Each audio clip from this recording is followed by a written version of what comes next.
Hello everyone, Zeno here. Here to bring in part 11 of What If TMNT Were Teleport in Avatar.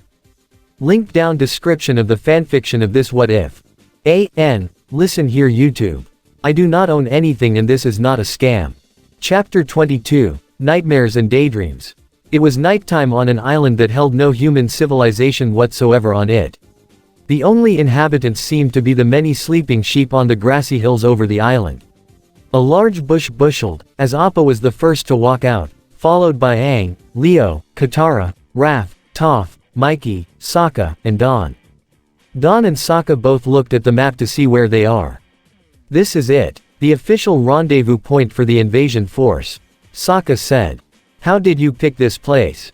Toph asked. Before we left, Sokka, Hakoda, Master Splinter and I located this island from the map in the Fire Nation ship we captured. Don answered. There's no human civilization on the island, it's roughly 13 miles off the capital's mainland, and it's completely surrounded by cliffs. Nice, Mikey said. Our own private island. And considering all the crap we had to go through to get here, I'd say we'd made great timing. Raph pointed out as the group began to set up their sleeping bags. Yeah, we're here 4 days ahead of schedule too. Katara pointed out. Wait, 4 days. Aang shot up into the air. The invasion's in 4 days. Aang looked like he was panicking. Sokka yawned. Whatever, that's like 4 days from now. Let's just calm down and, he immediately dozed off and began snoring as he slept. For once I gotta agree with Sokka. Raph pointed out. Don't make a mountain out of a molehill, kid. Raph's right, Aang. Leo agreed. There's nothing more for us but to get some rest. We're gonna need all the rest we can get. They've got the right idea, Aang. Katara agreed as well. We're here, we're ready. With that, most of the group had lied down on their sleeping pads to get the aforementioned rest they needed, though Aang still looked a bit unconvinced. I guess. Aang then lied down on the grassy ground and let sleep take hold as he closed his eyes. However, what none of them even noticed, a few kilometers away from the island, were the 2-foot ninja who had been following them, watching them through binoculars as they sat on their jet skis in the water. 1-foot ninja pulled out his communications device. Master Shredder, the turtles and their allies have arrived at their destination. The foot ninja informed. 4 days ahead of their intended schedule, and they will wait till the day of Black Sun before they move. Excellent. Oroku Sake replied over the comm device. Return to base. We need to make sure all final preparations have been made. Yes, Master. The foot ninja replied before he and his partner turned on their jet skis and rode back towards the Fire Nation capital. Boss Sing Se. Those 2-foot ninja were not the only ones watching the turtles and the Avatar. Within the underground tunnels underneath Boss Sing Se, within the Foot Mystic Shrine, there was a pool of water in the corner of the chamber. 5 individuals surrounded the pool showed the image of the sleeping turtles and Team Avatar as the pool. Each of the 5 individuals were garbed in ancient Japanese armor and held staffs, but there was something unique about each of them. One of them wore orange armor with red clothes underneath, and it appeared that his armor had flames on it as he carried a red staff. He was the Foot Fire Mystic.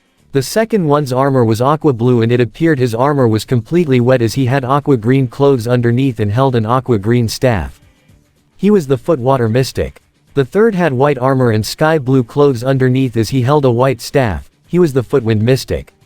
The fourth one wore brown armor that appeared to be made out of clay and dirt. He had dark brown clothes underneath and held a brown staff. He was the Foot Earth Mystic. The last one had armor that appeared to be made out of silver steel with dark blue clothes underneath as he held a silver staff. He was the Foot Metal Mystic. The 5 mystic ninjas looked into the pool as they too had been spying and learning much of this new world they were in.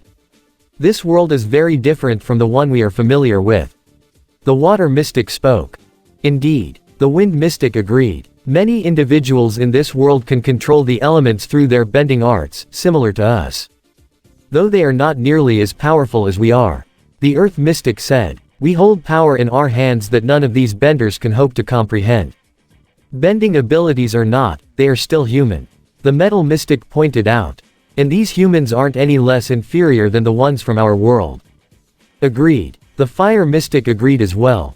They are an arrogant species who believe themselves the dominant creatures. They continue to fight and slaughter each other for their own petty greed and lust for power, the Benders being the most arrogant. Yet, the reptiles for some reason believe this world is worth fighting for.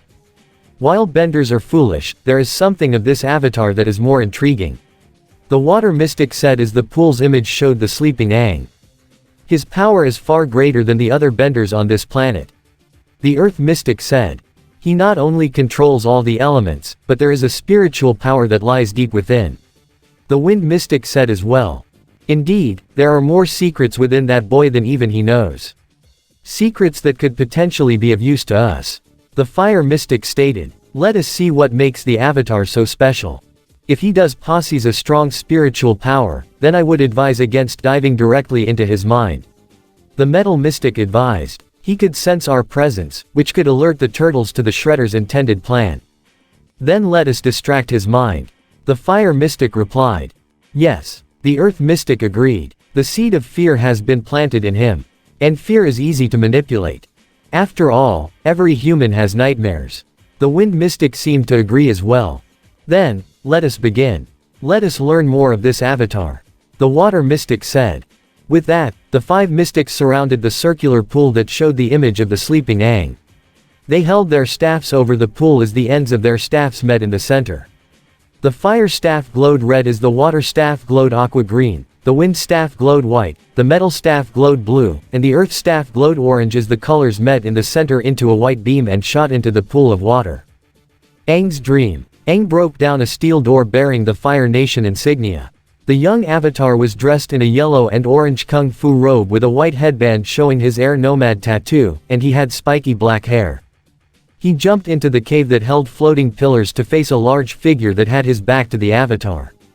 Your days of tyranny are over, Fire Lord. I'm bringing you down, Aang declared. The figure didn't turn around, much to Aang's confusion. Ah, Mr. Fire Lord. The Fire Lord is not here. The figure turned around to reveal to Aang's horror was the one person whom he feared even more. A gigantic version of the steel-armored, razor-sharp foe, the Shredder. You fell right into my hands, boy. And now, you will die. The giant Shredder raised his clawed gauntlet and brought it down on the ground where Aang stood. The ground crumbled around him as he fell into darkness, screaming as Shredder's laugh echoed in his mind. Reality. Aang shot awake with a gasp. He looked all around and saw he was still on the island with all his friends. He breathed a sigh of relief as his pet lemur looked towards him. It was just a dream, Momo. Shredder's not here, Aang said in relief as Momo chirped. Aang then stood up. Well, I better keep training. Aang glared down towards a bush as he began to make a series of kicks towards it. The lemur watched as he did, but also turned his head to see a blue-clad turtle walking towards Aang. Hey, you got something against that bush? Leo asked as Aang turned around to him. No, just training, Aang replied as he resumed his kicks. It's the middle of the night. Leo pointed out. You should get some sleep. Aang shook his head as he increased his kicking speed. I can't do that. I have trained, you can go back to sleep, Leo. I've got work to do. Leo shook his head as he walked behind Aang. Sorry about this, Aang.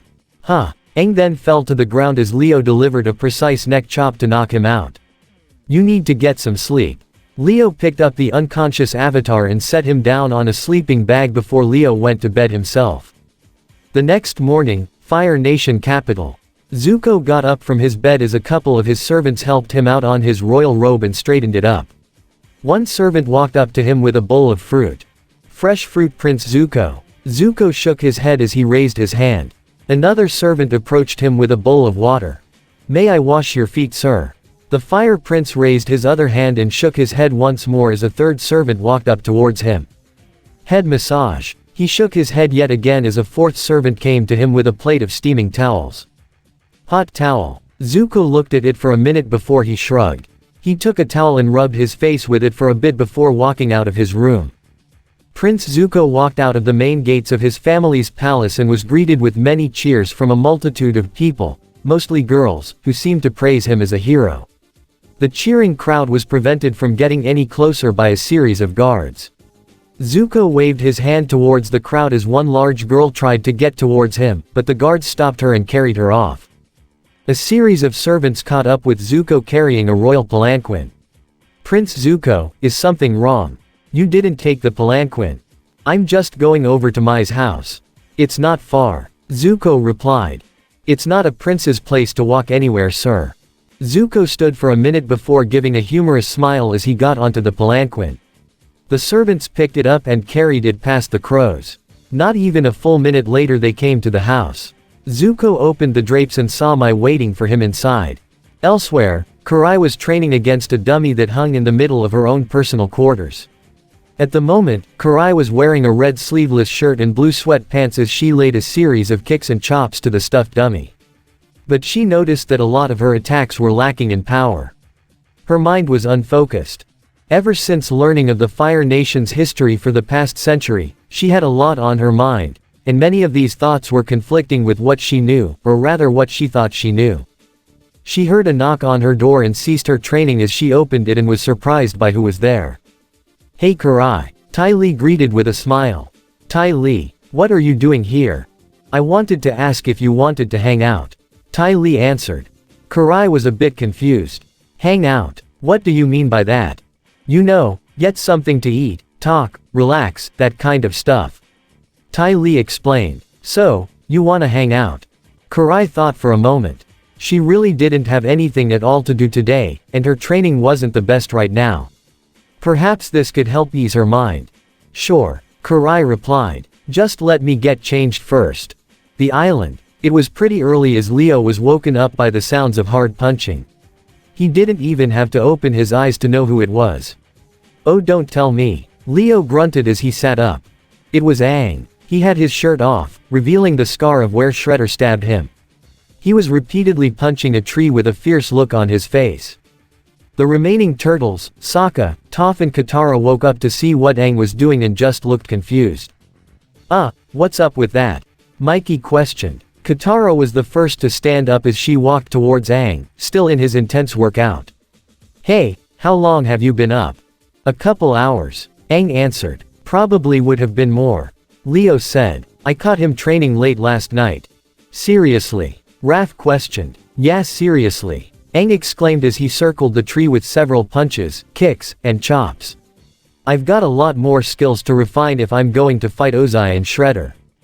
You mean we're going to fight them? Don told Aang. There's no way you can take both of them on by yourself. Don's right. And besides, there is such a thing as overtraining. Katara pointed out. Aang took a deep breath before punching the tree again. His body comically vibrated before he fell to the ground, and all the trees and leaves of the tree fell off and on top of him. The turtles and benders, and Sokka, all looked towards him as Aang shot up with a combat stance and a somewhat panicked look on his face. You don't get it, do you? My form is bad, I'm sloppy, and I still don't know any firebending. Not even the basics, Aang argued as his left eye twitched. That argument may have been more valid without the eye twitch. Don told Aang. Katara seemed to be in agreement as she tried to gently lower Aang's combat stance. You don't need to know any firebending, Aang. Mikey added. That eclipse will block it all anyway, that includes Ozai. What's he going to do without his powers? He's just one guy. Plus fire's a stupid element anyway. Sokka quickly added. What about Shredder? Aang questioned in a hyper tone. He's not a firebender, the eclipse won't affect him. Last time I thought him I almost died.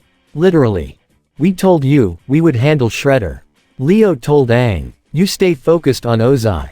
Well, I still have to work on everything else. Aang made several chops. I better spend the whole day training. He bowed to his friends repeatedly before zooming off on his air scooter while everyone else just looked confused.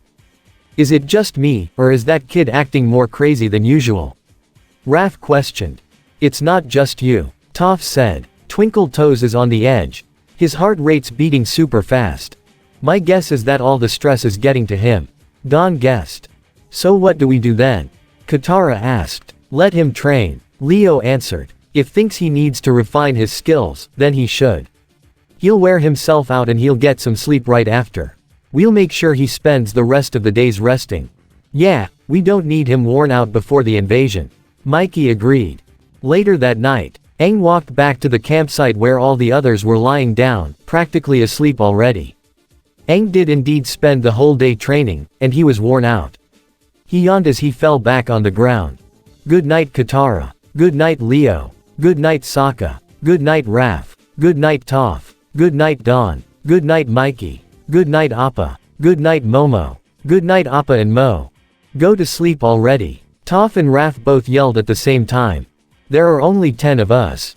Geez. Raph exclaimed before he fell back and slept. Aang was a bit startled by that but remained quiet as he lay on the grass and drifted into sleep. Dream world. Help. Aang heard a girl scream for help as he ran down a grassy field at night. He wore a yellow and white ninja-like robe with chains and spiky black hair as he tried to get towards the source of the scream. Help me. As Aang ran across the ground, it looked like the ground behind him was breaking apart as he continued to search. Come on. Where are you? Aang jumped to the top of a hill and below it he saw the one who was calling for help. Katara.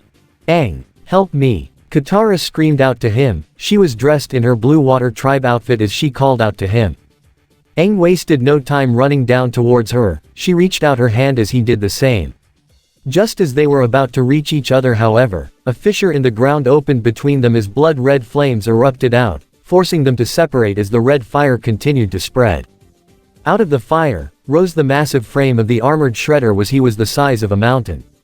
Aang saw him rise and could only look in honest terror. The shredder faced the paralyzed Katara. She screamed as he brought his claws down onto her. No! Aang screamed as the entire world around him was covered in blood-red flames. Shredder stood on top of it all and laughed in joyful malice. Reality. Aang shot up with a gasp, having woken up from a nightmare far worse than the last one. I've gotta be ready.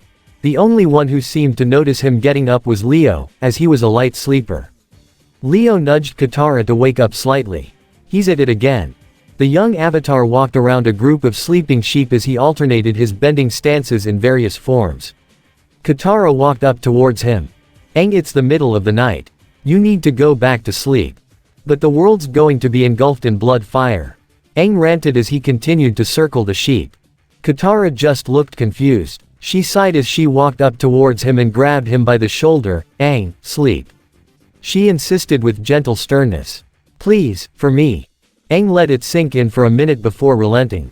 He gave a slight nod before walking off with Katara.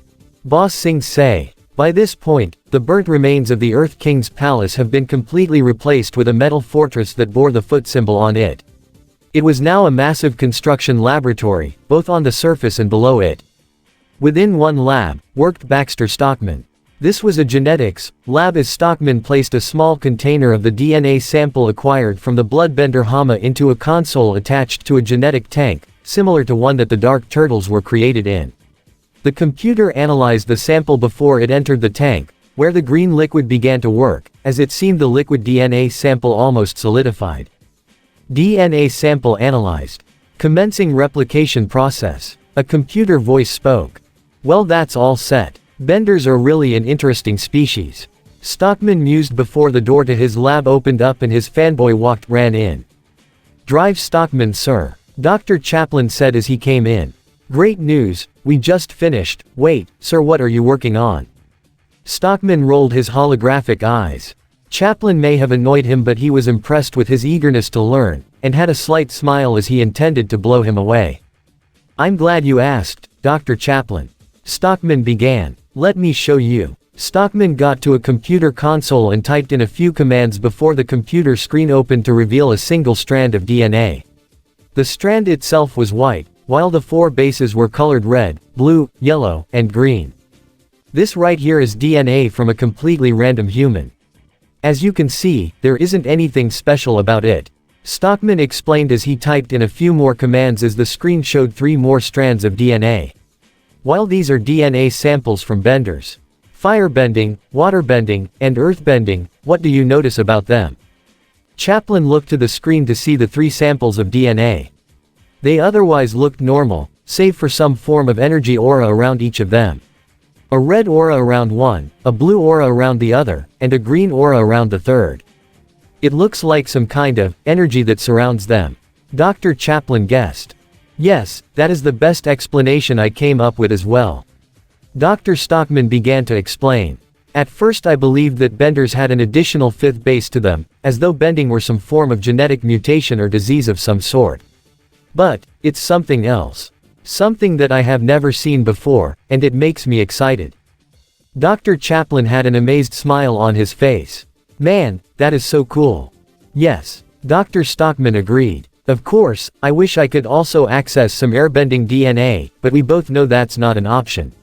Though I suppose if the shredder allowed me, I could acquire a sample from the avatar.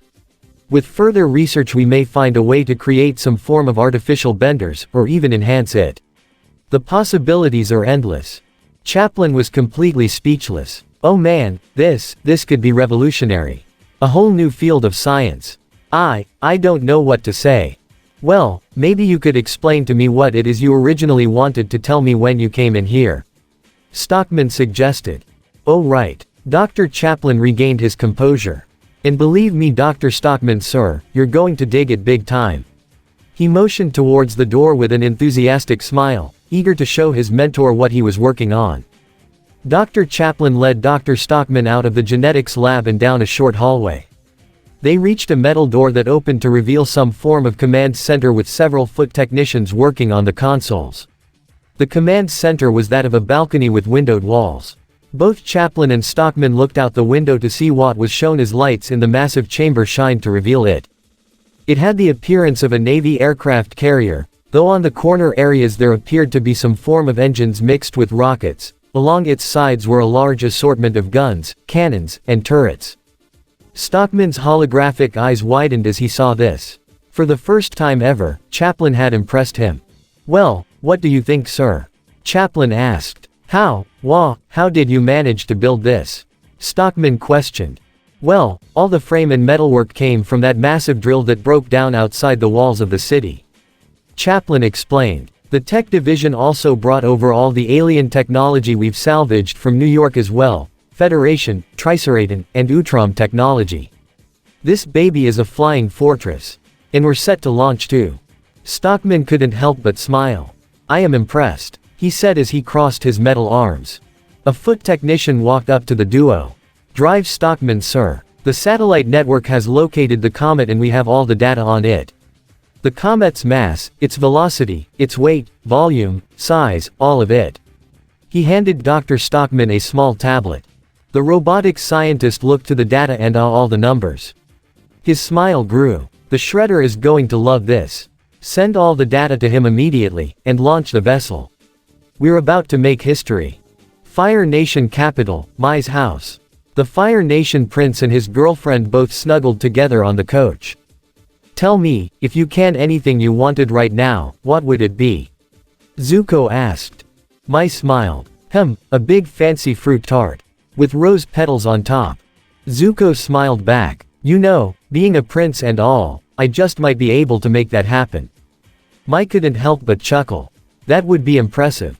Do you think you can find fresh fruit tart for the lady, with rose petals on top? Zuko asked his servants who stood at the doorway.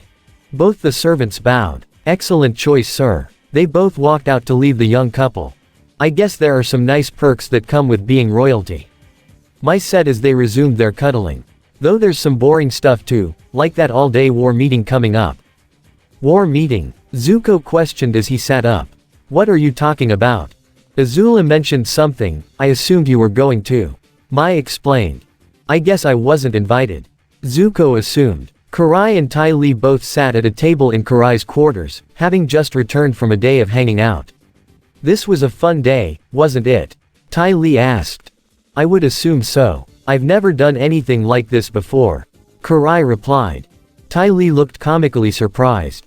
Seriously? You've never hung out with anyone before? Don't you have any friends? No, I do not. Karai answered simply. Ty Lee looked completely speechless. You never had any friends. Most of my life I've either trained with my father, trained some our soldiers, and helped to bring order to the foot, should chaos ever arise. It's mostly been work for me. Karai explained. So you never had any fun? At all? Ty Lee exclaimed. Karai thought about it for a moment. The more she thought, the more she realized that she really never did do anything that one could consider fun. It's always been serious with her. No, not really. Karai honestly said. Ty Lee looked with sympathy. Karai, that's horrible. Karai didn't respond right away. That's just how it was for me. But you have to have fun once in your life. You have to live your life the way you want it to. Ty Lee explained. From the sound of things, it really only seems like you lived your life the way Shredder wanted for you.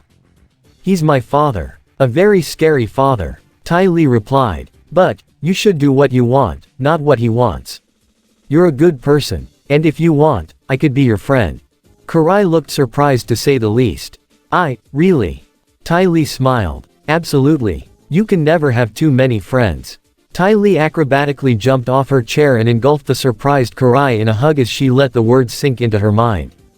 The next morning, the island. Wake up, Avatar. Wake up. Aang's eyes stirred as his blurry vision caught the appearance of a familiar armored individual. You have overslept. The Avatar's vision cleared to see Shredder standing over him. You missed the invasion. All your friends are dead, and you will now join them. Shredder laughed as he raised his foot and stomped down into Aang's vision. Reality. Aang snapped awake. He rushed to the sleeping Sokka. Sokka, get up. I need to know what day it is. The young warrior was suddenly awoken. Wah, who's talking? He tried to get up with his sword only to smack his face into a rock. Everyone else groaned as they all woke up from Aang's outburst. Aang, take a chill pill. Mikey stated. Yeah, it's still 2 days before the invasion. Toph groaned. This didn't appear to ease Aang's stress at all as he tried to pull on Sokka's legs. Sokka, you need to get up and drill your rock climbing exercises. What? Sokka questioned. In one of my dreams you were running from foot soldiers, trying to climb this cliff. But you were too slow and they got you. Sokka just looked greatly annoyed as he stood up. But that was just a dream, I'm a great climber. Then climb that cliff. Climb it fast. Aang pointed to a very large cliff. Sokka looked at it up and down. He pointed towards it, to which Aang nodded. Sokka proceeded to walk towards it. Stupid avatar, stupid cliff, stupid dream. Sokka muttered as he began to climb. I can climb fast. Aang smiled as he saw Sokka do this. Mikey took out some water and drank some before he handed it to Toph. Guys, don't drink that, Aang exclaimed, causing them both to spit out the water. Mikey's splashed over Raph, while Toph's hit Katara. No one noticed Sokka sliding down the cliff he was climbing. Why the shell not? Mikey questioned. Is it poisoned? Toph questioned as well as Katara bent the water off her and Raph, while the red-clad turtle was looking more and more annoyed. In my dream, we were right in the middle of the invasion. But you had to use the bathroom. We died cause of your tiny bladder. What? Leo questioned. Aang then looked to Leo. And you need to make your swords stronger. They broke so easily because in my dream you were fighting a 5-headed dragon with shredder heads coming out of it. Aang, that makes no sense at all. Don told him. Seriously, even I think that's crazy. Mikey. Aang still looked panicked. But the dragon, it was so huge. The fire it breathed was purple and it actually froze stuff instead of burning it. Raph sighed. We should have seen it coming, Aang. You're one rib short of a barbecue. I'm not crazy. Aang shouted at the top of his lungs, accidentally using airbending in his breath to comically blow Raph away. No, but you're about to be if you don't cool it. Leo insisted. Katara seemed to be in agreement. Aang, we get you're trying to help, but you need to get a grip. You're unraveling. Aang took a few seconds to calm down. You're right, I'm losing my mind. They all failed to notice Sokka almost making it up the cliff, but he lost his grip and slid down while screaming like a girl. A couple of minutes passed as most of the group was listening to Aang rambling, all the while Sokka and Don were both working on constructing armor for Appa. It's like every time I think about how stressed I am, I end up more stressed. Aang stated with his right eye twitching and his fingers fiddling. I'm like a big growing snowball of nerves. Yeah, we pretty much established that. Raph said. Well, of course you're stressed. Sokka began. Because you have to fight the Fire Lord, the baddest man on in our world, who's being backed by Shredder, the baddest man of another world. That's 2 evil bad guys you gotta fight, and you better win or we're all done for. All those words Sokka just said had added even more to Aang's already stressed mind. You're not helping here, Sokka. Don pointed out. What? That's the truth and he knows it. Sokka pointed out. Unless you have something actually helpful to say, keep quiet. Leo told him as Sokka grumbled. Plus we're the ones fighting Shredder. Mikey added. We take him while Aang beats the Chump Lord. Chump Lord? Katara questioned. Well, he's not gonna be the Fire Lord if he can't firebend, am I right? Mikey tried to joke to ease up the tension that Aang had, but it didn't seem to work. Katara took note of Aang shivering like a rabbit in the middle of a snowstorm. She walked up to him and placed both her hands on his shoulders. "You know what? I got just the thing. Get ready to be distressified." Katara and Aang were both in a natural hot spring on the island. Katara wore her white undergarments with her hair tied back while Aang was just shirtless. These yoga stretches can really work wonders if you do them in extreme heat. Katara clapped her hands above her head and Aang mimicked her actions. "Reach up. Reach for the sun." They both stretched up higher before they flexed their arms out. "Feel your kite paths clearing." They stretched their legs out and touched down. "Now close your eyes. How are you feeling?" "I feel really warm." "Good. Good," Katara said in a soothing voice. "Go on. Like there's this warm feeling all around me." Aang continued. "This heat, like I'm in the Fire Lord's palace and he's shooting a bunch of fireballs at me. And the whole world's being engulfed in flames." Aang fell on his back and Katara could tell this wasn't going to work. "Maybe Leo might have a better idea of what to do," she said. Leo and Aang both sat on an empty grassy field in a cross-legged position facing each other. "Master Splinter has taught us how meditating can calm and ease the mind." Leo began. "The first thing you have to do is clear your mind." "Clear my mind?" Aang asked. "Yes," Leo confirmed. "Don't think about anything. Don't think about me. Don't think about our friends. Don't think about Shredder. Don't think about the Fire Lord, or the invasion, or anything or anyone." Aang sighed as he closed his eyes and attempted to meditate as Leo talked him through. "Your mind is a blank. There are no thoughts, no fears, just an empty void. Focus on that emptiness and think of nothing as you focus your own will and inner energy." Aang did as instructed as he tried to not think about anything. At first it seemed to work. Within Aang's closed eyes there was nothing. It was calming, but something hit his mind. He didn't know what, but thanks to certain outside forces, something did enter his mind. Streams of fire, water, earth, metal, and wind all came into his dark vision and formed together into one being that resembled an elemental composed Shredder. The slice from this version of the Shredder forced Aang to open his eyes and he defensively threw his arms out, accidentally creating an airbending blast that blew Leo back a couple of yards. Aang winced nervously after realizing what he just did. "Sorry, Leo." Leo sighed as he got back up. "Maybe your stress is the kind you need to talk out." This time, Aang was leaning back on the ground with a large sheep serving as a headrest. Close to him was Sokka, who was wearing his beard once more. "Why don't you get right down to business and tell me what's been bothering you?" Sokka suggested as he spoke in a tone of voice that made him sound like more a therapist, or his poor imitation of one. "You know what's been bothering me?" Aang exclaimed. "I have to fight the Fire Lord in a few days, and Shredder's with him." Therapeutic Sokka nodded. "Tell me more about this, Fire Lord, and this, Shredder. Why are you so afraid of them? You said it yourself, they're the baddest guys in both mine and our friend's world."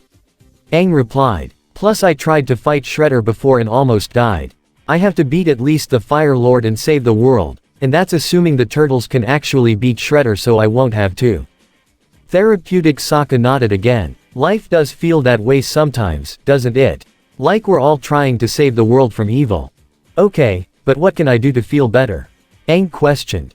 The so-called therapist handed Aang a small sheep. "Want to try screaming into this pillow?" Aang took the pillow and screamed into its fur. The sheep looked at him for a second. Sokka gave a thumbs up to Aang and nodded his head, while Aang just shook it as it didn't help at all. Raph then all of a sudden walked in. "I'll take it from here." Raph pulled Aang by the arm and began to drag him away. "Perhaps I could give you some anger management advice?" Sokka asked to Raph with his therapist voice again. "Take off that stupid beard." Raph replied to him. "It's impossible to take you seriously with that thing." Sokka grumbled as he crossed his arms. Raph stood by a large tree with Aang looking at him. "Don't worry, Twinkle Toes. I got just the thing to take the edge off ya. Anger management." "But I'm not angry," Aang pointed out. "Not that kind of anger management. My kind." Raph began as he walked behind the tree. "You are going to punch this tree. And every time you do, I'm going to insult you." "How is insulting me going to help me?" Aang questioned. "Stress and anger both come from the same kind of place." Raph explained. "We're gonna work off your stress." I'll insult you, you'll get frustrated and take it out on this tree. You get it all out and you'll be back in no time.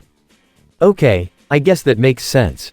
Aang assumed. Alright then. Start punching. Raph ordered. As soon as Aang punched the tree, Raph began his insults. Come on, you called it a punch. Aang punched hard, but Raph still called him out.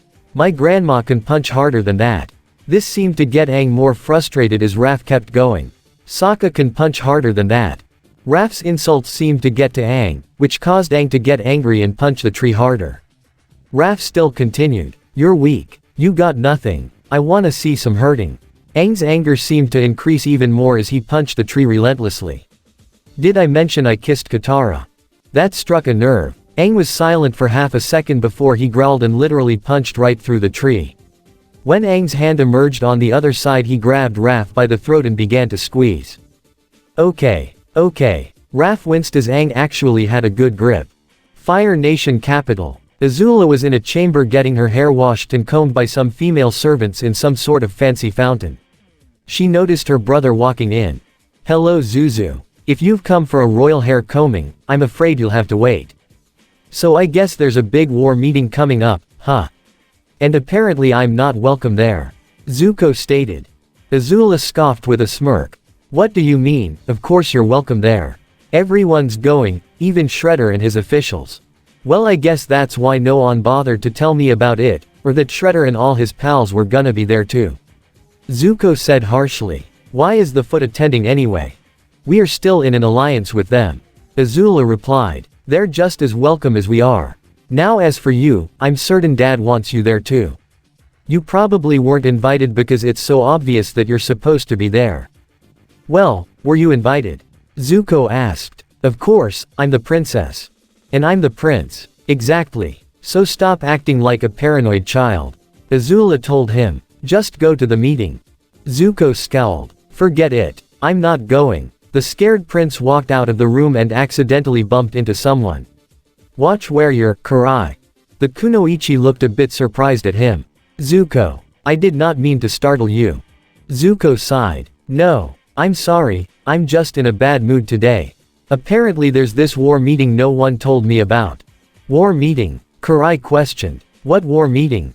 Zuko looked surprised towards her. You don't know. I only just found out both our fathers were having this big meeting tomorrow. Azula says your father and all his elite were going to be there. I assumed you knew too. Karai looked a bit surprised and concerned at the same time. I was not aware of this. I thought your father trusted you with everything. Zuko said. Of course he does. Karai replied. It's just, something then came to her mind. I have to go. Karai walked quickly down the long hallway as Zuko watched her go. Nice talking with you, he guessed. Oroku Saki's quarters. Hun and the 4 elite ninja bowed before their master as they reported to him. Master, everything is ready. The weapon is on its way, and everyone is where they're supposed to be. Excellent. Oroku Sake mused. He then noticed his daughter walking into the chambers. Ah Karai, welcome. There is a war meeting tomorrow between you and Fire Lord Ozai and his officials, correct? Karai questioned to her father. Yes, that is correct. And why was I not told of this? Karai questioned. Hun couldn't help but smirk. Ah, is someone feeling a little left out? Karai glared at him before turning back to her father. Father, I was not told of this, and neither was Zuko. Why? Oroku Sake noticed how she included Zuko on this. Karai, ever since we've arrived in the Fire Nation, I've noticed something different about you. You've changed in some way. What are you talking about? Karai questioned. Sake began to walk towards her. You seem distracted, unfocused. You've been spending a great deal of your time with Zuko and his friends. With all the time that you've spent with them, I can only assume that you had too much on your plate. What exactly are you suggesting, father? Karai asked, feeling a bit uneasy. I am going to be straight with you, my daughter. Where exactly do your loyalties lie? He asked. This surprised Karai. He never asked her a question like that once to her. So naturally she didn't answer right away. I serve you. She bowed to him. My loyalties are to you, father. Good. That's all I needed to hear. Oroku Sake replied. You may go. Karai stood up and turned around to walk out of the chamber, leaving Hun, the elite ninja, and their master. Master Shredder, if I may be so bold. Hun began. I think Karai is slipping. She's been spending way too much time with that brat prince and his pals. I have noticed that as well. Oroku Sake replied. She says her loyalties are to me, but now I am beginning to doubt that. He turned to the corner where out of the shadows walked two Foot-Tech ninja. You know what to do. The Foot-Tech ninjas bowed before pressing their buttons and turning invisible. The island. Now it was Dawn's turn to try to get Aang to relax. Alright, just pick up a hammer and start pounding. Dawn suggested as the two sat down in front of the many pieces they were using to build Appa's armor. Dawn, how is this supposed to help me relax? Aang asked Dawn. You're thinking too much about Shredder and Ozai. Dawn replied. This way, you'll be working on something productive and it'll help take your mind off it. Oh, okay then. Aang was a bit unsure but went with it anyways. Dawn nodded as he picked up his tools and got to work on the pile he was near. Aang took up a hammer and a nail and began to pound it in. As Aang began to shift through the pile of nails, he came across a small saw blade that Dawn was using. When Aang saw that, he also saw a flash from the blade, a reflection of sunlight. But seeing that shine made him remember what happened in Ba Sing Se. His memory flashed back to when Shredder stabbed him in the back.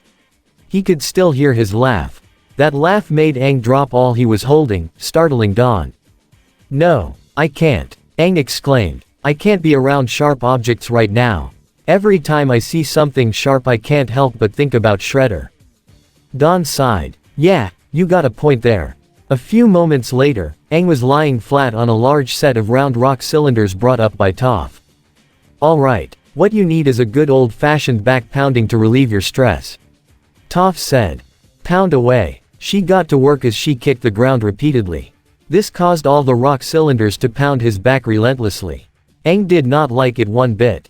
Ah, ow, ah, Aang grunted in pain. Toph, I think this is bruising me. Toph stopped, but Aang's body still vibrated for a minute before falling off and onto the ground. Sorry, I forgot you have baby skin. Toph then began to think as Aang tried to pull himself up. Well, there's one other thing we can try. She used earthbending to kick up a nearby porcupine into the air, which she caught. Acupuncture. The porcupine shot up its needles. Seeing many, sharp things reminded Aang once again of Shredder, forcing him to run away screaming, leaving a trail of dust behind him. Mikey and Aang both sat on flat wooden boards in the middle of the water. Okay Aang, if doesn't get you to chill, nothing will. What? Some kind of water meditation? Aang questioned. Leo already tried that. Nope. The one and only way to relieve any form of stress is fun. Mikey said.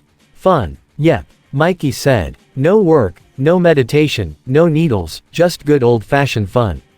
Surfing fun. Wait, surfing? Aang questioned. Mikey then called out to the beach. Katara, let it rip. Katara nodded from her spot on the beach as she got into a waterbending stance and began to make a series of motions. These motions were able to pull up a few waves as Mikey and Aang both began to stand up on their boards. The waves started out small but began to pick up speed and size. Soon one large wave caught both boards and it increased in size to the point that it earned the Mikey approval. Yeah, wahoo! Mikey cheered as both him and Aang surfed. Cowabunga! As Mikey cheered, Aang began to smile. He was indeed having fun and it looked like it was working. As the wave rode, it created a water tunnel that Aang and Mikey both went into. Mikey laughed, and Aang laughed a bit too. However, Aang looked into his reflection in the wave and saw something else. With some unknown outside forces, it looked like Aang's reflection in the water was shifting and changing. He tried to get a closer look when all of a sudden, it looked as though Shredder was lunging out of the water right at him. This forced a scream out of Aang as he instinctively threw his hands out, sending an air blast through the wave, but accidentally launched himself right at Mikey. The two tumbled and skipped across the water as the wave fell down on them both. Katara winced from her spot in the beach as they both whipped out. Mikey and Aang's heads both stuck out of the water. Mikey's head had a starfish on it as he glared towards Aang, who could only give a nervous laugh. Later that night, Fire Nation capital. Zuko was at Mai's house once again. He leaned on the window railing as he looked out towards the palace. Mai walked towards him. Zuko, it's just a dumb meeting. Mai said. Who cares? I don't. Zuko replied. Well good, you shouldn't. Mai stated. I mean, why would you even want to go? Just think about how things went at the last war meeting you went to. That was one war meeting he'll never forget. The reminder will always be on his face. I know, he said with a sigh. Mai sought to cheer him up. You know what will make you feel better. She held his shoulders with a smile. Ordering some servants around. I might be hungry for a whole tray of fruit tarts. And maybe a little palanquin ride around town. Double time. Wow, that sounds like fun. Both Zuko and Mai turned around in surprise to find Ty Lee and Karai present. Hi guys. Sorry for coming in without permission. Mai playfully rolled her eyes. Somehow I'm not surprised. She looked to the kunoichi. Oh, hey Karai. Mai. Karai greeted back. So listen guys, Karai says she's not going to that lame meeting tomorrow either, so how about we all spend the night together here? It'll be like a sleepover. Zuko was a bit surprised. So you're not going either? He asked Karai. No. Karai shook her head. If I wasn't invited, I don't see a particular reason to attend. You weren't invited? Mai questioned. I thought Shredder trusted you with everything. Apparently his trust in me is waning. Karai stated. Ty Lee put a hand on her shoulder. Well, who needs that dumb meeting? It would probably be just a bunch of boring stuff anyway. All four of us can have some fun together. It'd be nice for you just to relax and not have to work. Karai. Karai gave an amused smile towards Ty Lee. Very well. She turned towards Mai. If that is all right with you. Mai smiled. Well, you're pretty much the only person in the entire Foot Clan that I can at least have a decent conversation with, so, sure, why not? Thank you. Zuko smiled a bit. Despite his previous anger about the meeting, he couldn't help but feel comfort in the people he considered his friends, including Karai. The island. Everyone was getting ready to hit the hay. Aang sat and held his knees as he faced everyone who was sitting down on their sleeping bags. Thanks for everything guys. So, did any of we did help at all? Leo asked. You feel less stressed, ready for a good night's sleep? Katara asked at all. Aang felt a bit unsure. I kind of think I sorta might slightly feel a little better, maybe. Then our work here is done. Sokka yawned before lying down on his mat. Everyone else, human and turtle, all followed suit. Leo however was a bit unsure as he could tell by the tone in Aang's voice that what they did didn't really help him all that much. Aang lay down on the grass as he let sleep take hold. Dream world. Aang woke up to hear several faint and evil chuckles as he heard several familiar voices call his name. What? Who's there? Aang got up and looked around in surprise. It appeared as though he were in some kind of graveyard with an eerie green fog all around him. He heard more and more chuckles as he turned around and was surprised at what he saw. On the left side behind him he saw what appeared to be demonic versions of Ozai and Azula, bearing white eyes, claws and fangs, both laughing evilly. On the right side behind him, Aang saw demonic versions of Shredder and Hun, both laughing at him evilly as well. Aang looked in front with an even more scared face and saw all four dark turtles laughing evilly towards him as well. No, stay away from me. Aang had been more scared than he had ever been in his life as he tried to stand up. The demonic Azula laughed as she created a bolt of lightning from her hands and shot them at Aang, causing him to go flying back. Aang landed and crashed into a few graves, as he looked in horror to see the demonic versions of Hun and Ozai approach him while laughing. Aang tried to run but the demonic Hun grabbed him by the legs and slammed him on the ground. Before Aang got a chance to get up, the demonic Ozai thrusted his hands forward to create a large fireball to blast Aang back into a mausoleum, which collapsed down on him. The young avatar crawled out of the rubble as he saw the laughing dark turtles approach him. Dark Dawn jumped up towards him and snapped his tail at Aang, sending him to Dark Raph, who punched him across the face with his talon knuckle. Aang landed on the ground, but his head was grabbed by Dark Mikey, who chuckled as he batted him away with his club. Dark Leo caught him as he laughed as well before slashing him with his sword. Aang rolled on the ground across a few gravestones before he came to the feet of the demonic Shredder. The evil being gave his haunting laugh as he lifted his foot and brought it down on Aang. The entire ground broke apart below him as Aang fell into darkness, screaming all the way. He fell for who knows how long until he landed on solid ground. There appeared to be nothing there until Aang looked around and saw all his friends in a circle. Leo, Katara, Toph, Sokka, Raph, Dawn, and Mikey were all there. Before Aang could even do anything, something happened. A large column of fire erupted from the ground and completely engulfed Raph and Toph in it. Aang could only look in horror as he saw water emerge from the ground and encase Sokka in it before it froze completely and shattered, taking him with it. Aang turned around and saw the ground erupt in a giant mound of earth and mud as it enveloped Dawn and Mikey and pulled them both into the ground.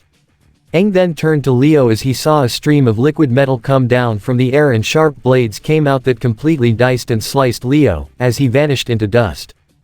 Aang then turned to the only one still standing, Katara. "Aang, help me," those were the last words said before a wind circled around her and took the form of a tornado and tore her away from him forever. The next thing Aang saw were streams of fire, water, mud and earth, wind, and liquid metal all coming together and engulfing him completely. Reality. Aang awoke with a loud scream that forced everyone awake. Even Appa and Momo were startled by this. "What the shell, kid? You're screaming like a freaking maniac," Raph yelled. "Aang, what happened?" Katara questioned as they all got to him. "It's the nightmares. They just keep getting worse and worse," Aang said as he turned around and faced the ground on his hands and knees. "Looks like it's time for another therapy session," Sokka said as he donned his beard and mustache again. "Sokka, take this seriously," Leo scolded. "No, that won't help. Nothing helps," Aang stated frustratingly as he faced away from the group.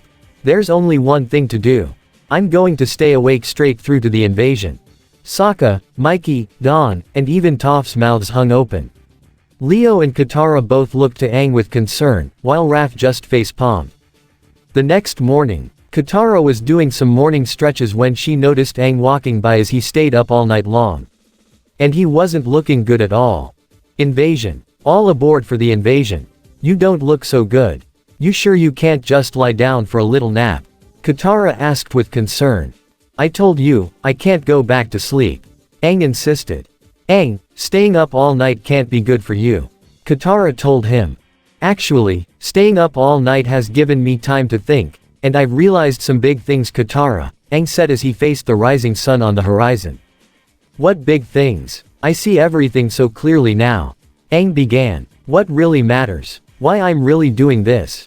I'm doing it to save the world." He turned to face her. "But more than that, I'm doing it for the people I love. I'm doing it for you, Katara." He was up and close to her. "Aang, what are you saying?" "I'm saying, I love you." He kissed her on the lips before the two embraced each other with a passionate kiss. After a few seconds they broke apart. "What are we doing?" Katara asked with a smile. "What our hearts have been telling us to do for a long, long time." Aang pulled her down. "Baby, you're my forever girl." He puckered his lips for what would be a big sloppy kiss. "Aang." He opened his eyes to find Katara was not in his arms at all, but was behind him the entire time. "I was just saying you should take a nap." Aang straightened up, realizing that the whole thing was just a daydream. "Oh, I guess I kinda drifted off into a daydream." "What was your dream about?" Katara asked. Aang looked a little nervous and quickly came up with a bluff. Sewer surfing with the turtles." Katara seemed to buy it. "Sounds neat. Well, except for the sewer part." She walked away, causing Aang to breathe a huge sigh of relief. Mai's house. Zuko, Karai, Mai, and Ty Lee stayed there the whole night. For the most part it's been pretty quiet as everyone just sat on the coach. They didn't really do much the whole night except sleeping when they could, though Karai could feel a sense of comfort and relaxation surrounded by these people. Prince Zuko, Ms. Karai. They all turned and saw a Fire Nation servant at the doorway kneeling towards them. "Everyone's waiting for you." "What?" Zuko asked. "What do you mean?" Karai asked as well as all four walked toward him. The High Admirals, the High Generals, the War Ministers, the Princess, even Oroku Sake, his bodyguard Hun, and his elite guard, have all arrived. The servant explained. "You two are the only ones missing." Karai was mildly surprised. Just yesterday it felt as though both she and Zuko were unwelcome, but now they were waiting for them. It seemed Zuko also shared the surprise. "So, my dad wants me at the meeting?" Zuko asked, while Mai smiled toward him. "Both of us?" Karai asked as well. The Fire Lord and the Shredder both agreed they would not start until you two arrived, sirs. Karai and Zuko looked towards each other. Zuko had a smile, as did Mai and Ty Lee. Though Karai had a look more of confusion on her face. The island. Aang was in stealth mode as he hid in the bushes. He rolled out and quickly hid behind a rock. He then stood straight up. Put 'em up, Fire Lord and Shredder. Aang exclaimed this to a wooden dummy that had the noodle painting of Ozai's face on it, and a crude wooden figure of Shredder's helmet at the top, with a target painted on the bottom. The overly stressed avatar jumped into the air and made a series of air kicks, which completely missed and flew over the dummy. The air gusts flew right at Don and Sokka, both working on Appa's armor. Don was able to jump out of the way, but Sokka was knocked down. Watch it, Aang. Don told him. Yeah, we're trying to build Appa some armor so he doesn't have to go into the invasion naked. He's your bison. Aang didn't seem to hear them as he faced the dummy. Ozai's defense is impeccable, and Shredder could attack at any time. I have to try a different approach. He jumped into the air and gave a battle cry as he sent his fists forward, sending more air blasts at the dummy, and each one still missed. Leo observed the entire scene from his spot near the trees.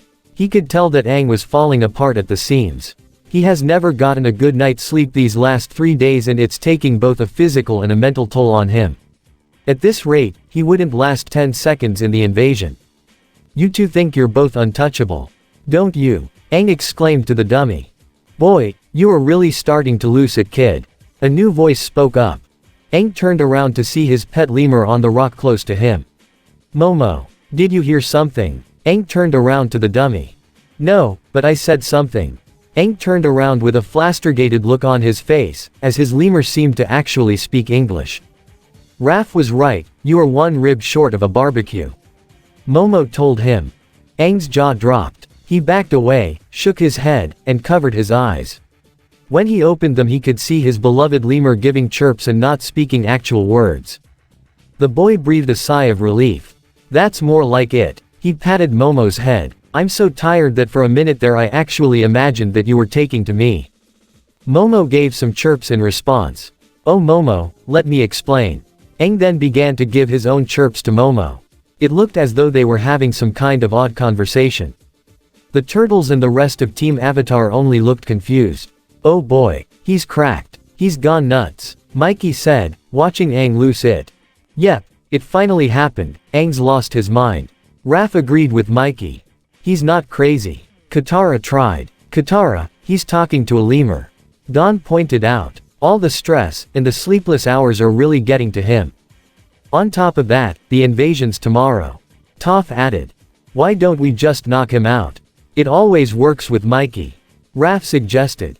Hey, Mikey protested. No Raph, we're not knocking him out. Leo replied sternly. Come on, let's try talking to him. Katara offered as the group, including Appa, walked towards the half-crazed avatar still having his conversation with Momo. Aang, Katara got his attention. We're all starting to get a little worried about you. You need to get some rest. You haven't slept in 3 days. Leo told him. You've been awake way too long. Sokka added. Staying awake this long will have a negative effect on your mental health. Don pointed out. The invasion is tomorrow and we need you at your full strength. Mikey said. And you're acting downright weird. Toph added. I'm just gonna say it, you're nuts. You're gonna go completely insane if you don't get a grip, kid. Raph said. And strangely enough, Aang could see Appa standing upright and actually talking. You've got to take care of yourself, you can't go on like this. Aang gave an annoyed sigh. Look, I appreciate what all you guys are saying, but the stress of the nightmares, they were just too much. Staying awake is the best way for me to deal with it. Momo then began to talk once again. Yeah, leave the kid alone. Appa glared at Momo. Hey, who asked you? The two, talking, animals glared and growled at each other. Aang looked to try and break up the tension taking place. Guys, come on. No, I am sick of this guy mouthing off and always telling me what to do. Appa said, glaring at Momo. Oh, you don't like it? Well, let's go right now. Momo challenged. Aang ran up to Leo and grabbed him by the shoulders. Leo, what should we do? About what? The oldest turtle asked. About that. Aang pointed to what he was seeing. It looked like Momo was wearing a blue samurai's robe while Appa donned red samurai armor and wielded 3 large katanas. Momo drew his own katana as they both glared at each other. Momo and Appa charged at each other and clashed their katanas. As they struggled against each other, locking their blades, they continued to glare towards each other.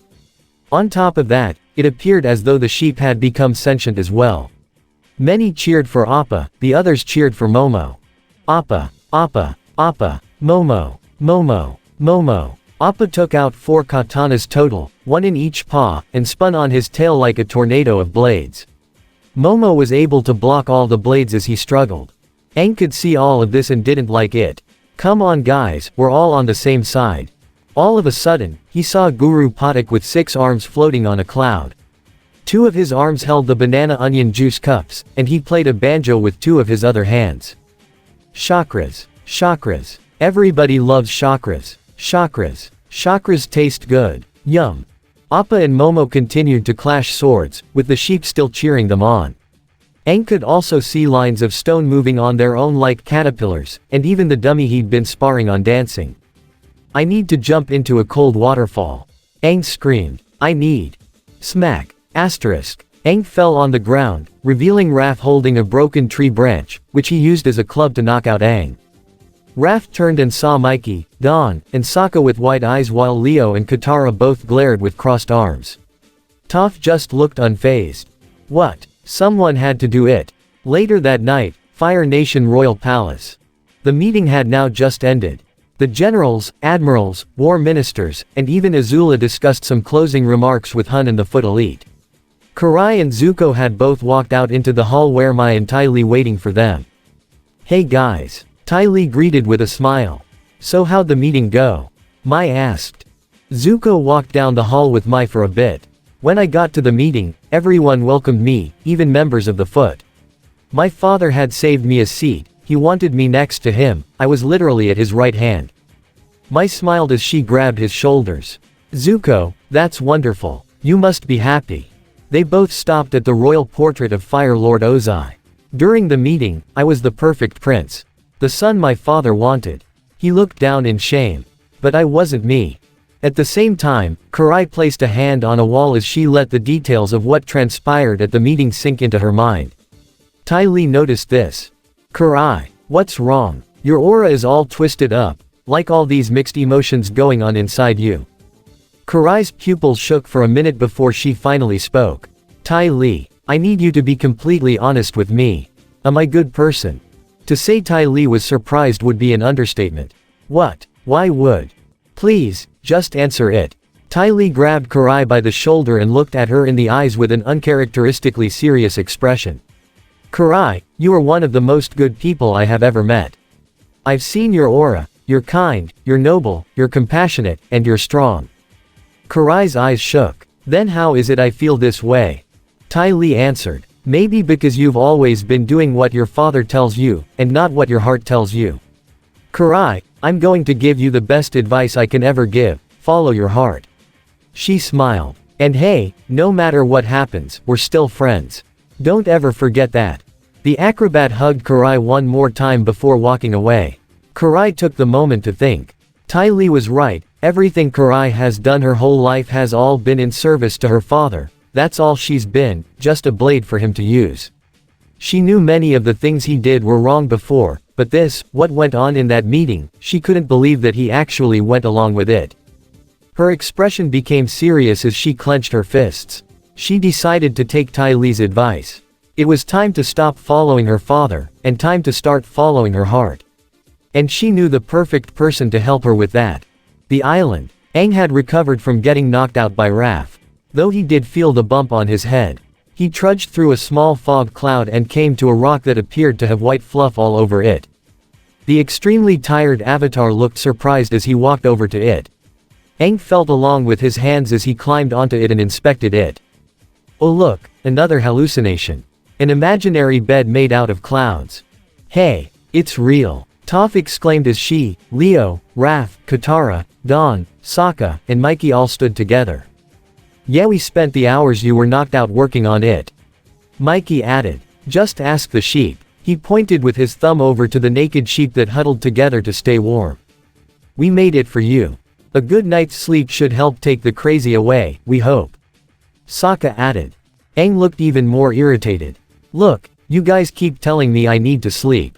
But I can't. The invasion's tomorrow. All the more reason to get plenty of rest," Don stated. "You haven't slept really at all these 4 days. We need you at your 100%.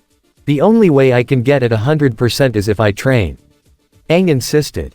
"Kid, take a good look at yourself," Raph told him. "If you stay up one more night, you will go insane. And knocking you out again is just gonna give you a concussion, so don't make me do it. You need to listen to them," Aang, Katara told him. "No, Katara, you need to listen. All of you," Aang exclaimed. "There's still so much that I haven't learned. I don't need sleep. What I need is practice. Come on guys, hit me. Oh, believe me, I am very tempted," Raph grunted. "Aang, I'm going to ask you a question and I need you to be completely honest with me," Leo told him. "What is it about Ozai that you're so afraid of? Why are you so scared of him?" "'Cause he's the Fire Lord," Aang responded. "He's way stronger than I am." "No he's not," Leo told him. "Think about it. He's a firebender, he's the master of only one element, you're the master of all 4. Even if you don't know any firebending you still have 3 elements over him, plus the eclipse is going to block all firebending. He'll have no way to defend himself." But, Aang tried but Leo still continued. "Aang, have you ever stopped to consider the reason behind all his actions against you?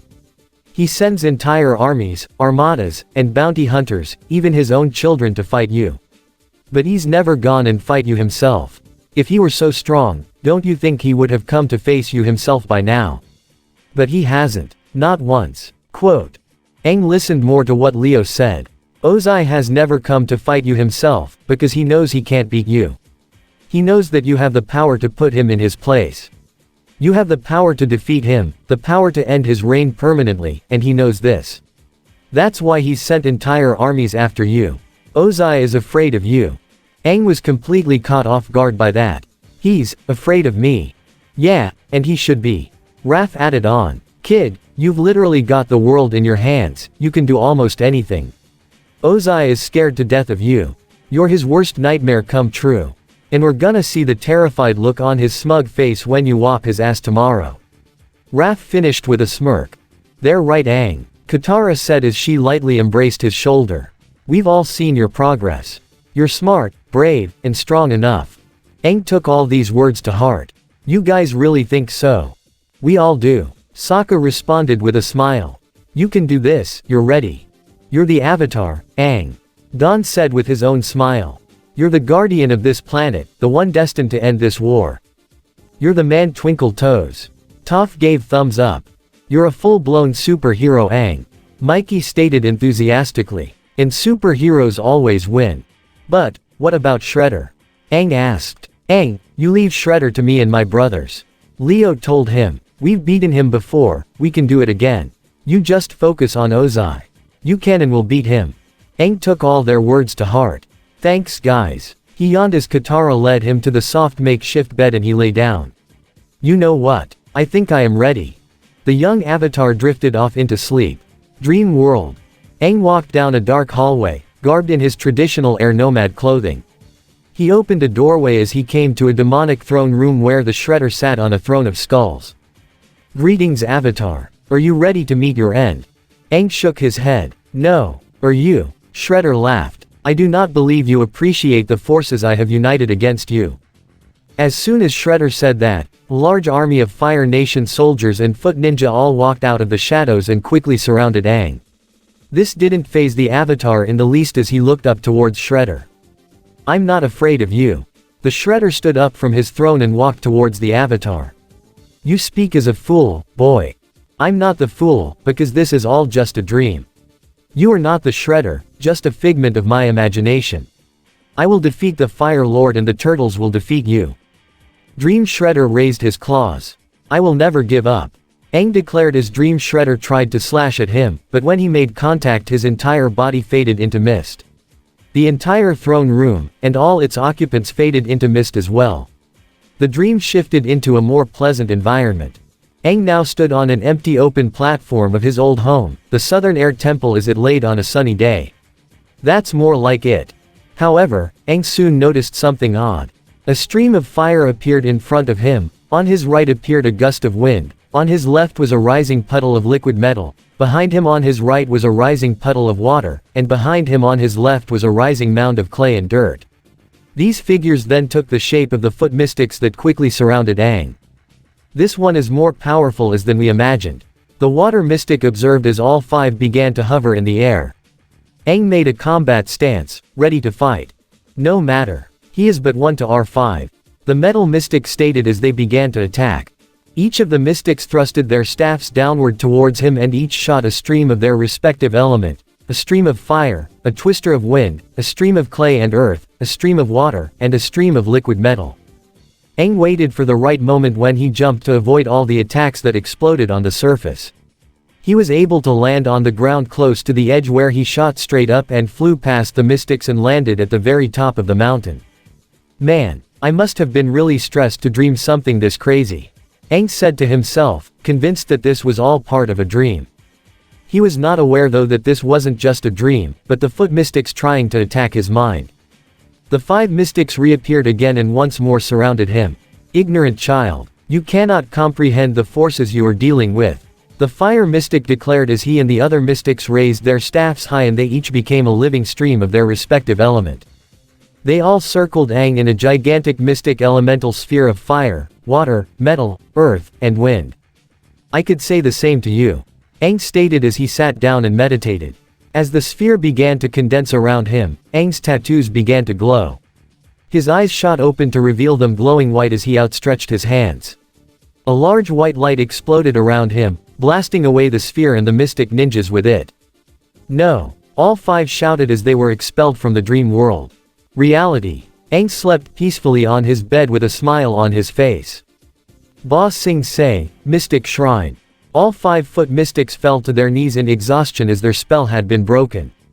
They were beaten on the astral plane and expelled back to reality. The Avatar. He does hold great power. The Wind Mystic said. Nonetheless, he is convinced that everything, even his battle against us was merely a dream, nothing more. The Water Mystic pointed out. While we failed in our attempt to break him, we did learn many secrets of the Avatar. The Metal Mystic said. Secrets that could be potentially useful to us. Yes, this boy could be the key. The Earth Mystic said. But for now, it is best that all we do is merely observe. Indeed. The Fire Mystic agreed. For tomorrow, many things will change. Multiple forces shall collide in a battle that will change the face of this world. A once great empire shall fall, and darkness shall rise that will forever blot out the light in this world. Fire Nation Capital, Zuko's quarters.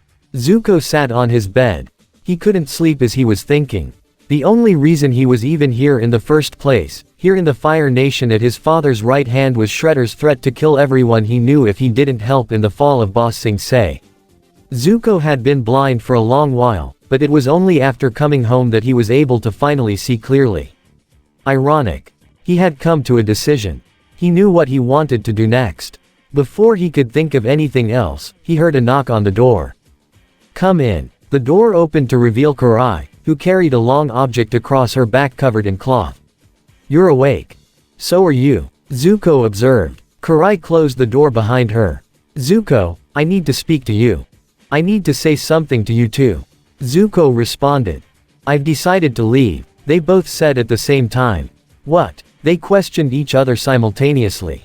You go first, Zuko told her. No, you go first. I insist. Karai replied. Zuko sighed. All right, tomorrow, I'm leaving the Fire Nation. Karai was surprised to hear that. I also plan on joining the Avatar and the Turtles. Oh, and the Avatar's alive. I know. Karai responded, causing Zuko to look in surprise this time. What? That's what I wanted to talk to you about. Karai began. My father's spies caught you making a deal with that bounty hunter. He learned the Avatar was alive, so he sent his own agents to deal with that bounty hunter and to stall the Avatar as well as the turtles who travel with them. Zuko was still surprised, but he noticed something in what Karai said. Wait, you said, stall, as in to keep busy. But not kill. I ordered my assassin to kill the Avatar. I am aware, Karai said, though you probably shouldn't say that to the Avatar if you intend to join him. She attempted a joke, to which Zuko gave a humorous smile. But getting back to the point, Karai resumed. Our agents were meant to stall the turtles and the Avatar, because the Foot needs them alive for tomorrow. I am aware of what Fire Lord Ozai has planned, but you should be aware of what Shredder has planned as well. Karai then began to tell Zuko everything. She told him of what Shredder's goal was, why he kept the Avatar and turtles alive, and what his plans were for tomorrow. Zuko's eyes shook as Karai told him everything. He had to sit down on his bed and let all the information process. Karai allowed him to think on this. But, Zuko stuttered. I can't believe this. I am sorry, but that is the truth. Karai told him. I'm assuming then that there's nothing we can do to stop it. Zuko guessed. That is correct, Karai confirmed. Anything we do at this point will only add fuel to the fire. What will happen tomorrow is unavoidable. Knowing this, do you still intend to leave and join those who were once your enemies? Zuko looked at her with a serious expression. Yes. Karai then became serious as well. Then I will come with you. What? I intend to leave the Foot. Something I should have done long ago. Karai explained. I had thought they understood honor, but I know now that I was wrong. The only thing they understand is destruction. They will wipe out whoever stands in their way. I was only a fool to believe otherwise. I was an idiot myself for thinking the Fire Nation was a mighty empire. I guess that makes us both idiots. Zuko joked. Karai gave an amused smile. Then we will leave tomorrow. What about Mai and Ty Lee? Should we take them with us? Zuko asked. I had some time to think about that. Karai responded. Initially I thought that we should, but I realized that they'd be safer here. Are you sure about that? Zuko asked. I am. Karai replied. My father's plan does not involve them. To him they are unimportant and are not worth dealing with. It's best if they stay that way. Do not get me wrong, I would like it for them to come with us, but we cannot guarantee their safety, not from the Shredder. I don't like the idea of leaving them here. Zuko sighed. But you're right. If we do this, everyone is going to think we're traitors. We can't drag them into this. He noticed the object slung across her back. What's that? Karai put on a certain metal glove and removed it from her back, revealing a very special sword to the prince. This Zuko is my father's greatest weapon. The Sword of Tengu. Zuko took the moment to look at it. I don't think I've seen a sword like this before. It is the most powerful weapon the Foot has ever created. My father used it long ago to single-handedly conquer an entire nation. Karai revealed. To say Zuko was surprised would be an understatement. Wait, are you serious? Deathly serious, Karai responded. In my father's hands, the Sword of Tengu could spell the end for this world. However, if it were in the hands of someone else, say the Avatar. Zuko caught hint of what Karai was saying. Yeah, that's a good idea. So we are in agreement. Karai asked as Zuko nodded. Then we leave tomorrow. You should get some sleep, I'll stay here and keep watch. Zuko smiled. Thanks Karai. She smiled back. Thank you as well, Zuko. Unknown to both of them, 2 Foot Tech ninjas hung in the hall outside Zuko's bedroom. They both looked towards each other and nodded before vanishing. Main Foot Chambers. Oroku Sake yelled as he punched a hole into the wall. He turned to the 2 Foot Tech ninjas bowing to him. Are you certain? He growled. Yes Master Shredder. We heard it all. A Foot Tech ninja replied. Oroku Sake growled. Karai cannot betray us. Hun was also in the room. He couldn't help but smirk though as he never liked Karai. We should have seen this coming, Master. What would you have me do then? Shall I kill them? You underestimate them Hun. Oroku Sake told him. And besides, we need you for tomorrow. Master Shredder. They are both aware they cannot stop what is to come on the day of Black Sun. The 2nd Foot Tech ninja informed. Everything is already in place. Oroku Sake managed to calm himself. It may require a minor alteration in our plans, but it still remains the same. Everything is on schedule, Master. Hun said. Stockman and Chaplin have sent our special weapon and it should be here by tomorrow. All our agents are in their right spots. And the best part, no one, not that idiot Ozai, or that little brat Azula, or even the turtles and the Avatar are aware of what's happening. Of course they're not. Oroku Sake smiled. No one is ready for what comes next. Chapter 23. Day of Black Sun, Fall of the Fire Nation. It was early morning as our heroes have woken up on the island outside the Fire Nation capital. This was the day where they would meet up with their friends and invade the Fire Nation. The turtles had thrown away their hooded robes, and probably wouldn't need them for today. Sokka and Katara had donned Blue Water Tribe clothes, with Katara's hair hanging down and her mother's necklace back on. Toph had her old Earth Kingdom clothes on as well. Sokka and Donatello were currently looking over some of the maps and plans for the invasion. Mikey twirled his nunchucks for a bit before putting them away. Katara walked up to him and handed him a cup of water, which he took with a smile. Raph and Toph sat together while Leo finished sharpening his katanas before sheathing them. A certain young monk hopped up to the group. Top of the morning, Momo. Aang greeted his lemur with a smile. Someone's looking better. Dawn observed with a grin. Sounds like you slept well, Aang. Katara saw with her own smile. Yep, like a baby moose lion. Aang replied, feeling completely rested after a good night's sleep. That's good, wouldn't want you acting all loco again before fighting an entire army. Raph joked a bit. Don't worry Raph, Aang assured. I'm ready to face the Fire Lord. Heck, I feel like I can even take on Shredder. Don't get too cocky Aang. Leo warned with teasing grin. So what's your plan to take down the Fire Lord? Mikey asked. You gonna pound him into he ground till he says uncle? Or you gonna get your glow on and hit him with a little Avatar state action? Toph eagerly asked while motioning punches. I can't, Aang revealed, looking down. When Shredder stabbed me back in Ba Sing Se, my 7th chakra was locked, cutting my connection off with all the cosmic energy in the universe. Toph looked a little bored. You know what I just heard. She mimicked a talking mouth with her hand. Blah blah, spiritual mumbo jumbo, blah blah something about space. So, you can't go into the Avatar state? Raph asked. No, Aang confirmed. Well, can't you just unlock this 7th chakra so you can? Dawn asked. Leo winced a bit, remembering their visit with the guru and what needed to be done to unlock this particular chakra. It'll take too long Dawn. Aang said. I guess we'll just have to make do then. Leo informed. Mikey looked over the horizon and saw something. Uh-oh. Hey everyone, we got a slight problem.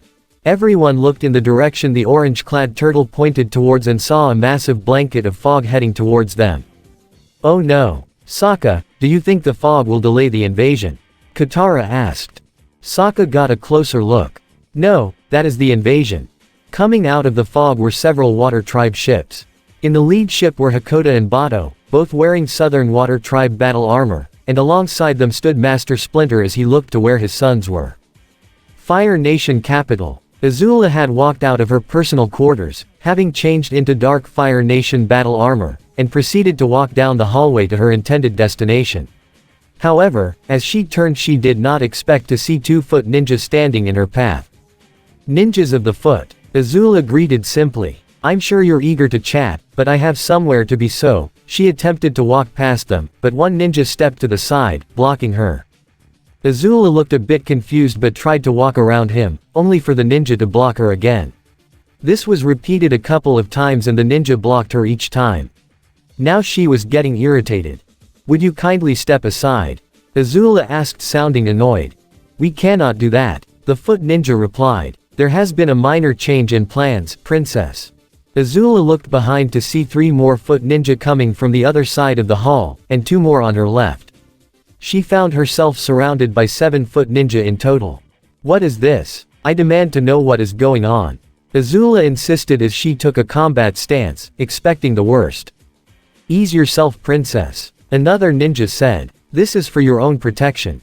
As soon as that was said, the ninja that was directly behind Azula pulled out a pistol-like device and shot it at her.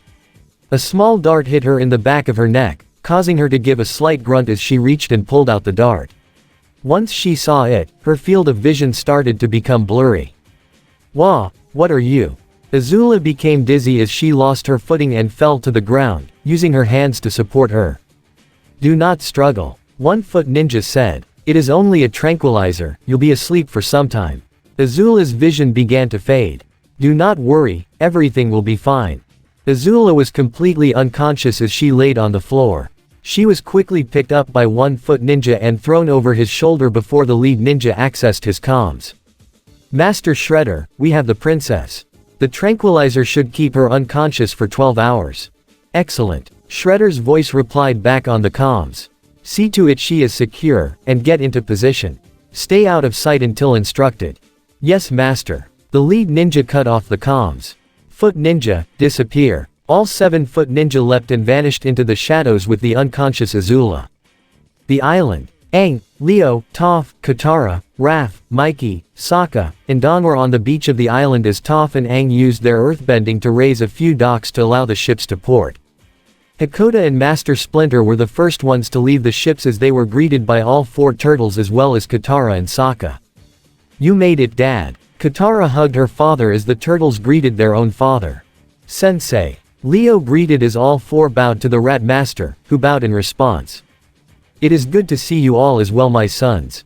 Master Splinter greeted. I trust your time in the Fire Nation was well spent. Boy, you don't know the half of it. Mikey stated. So, did you guys get everyone we told you to find? Sokka asked. We did, and then some. Hakoda said in response as 2 more individuals exited the boats.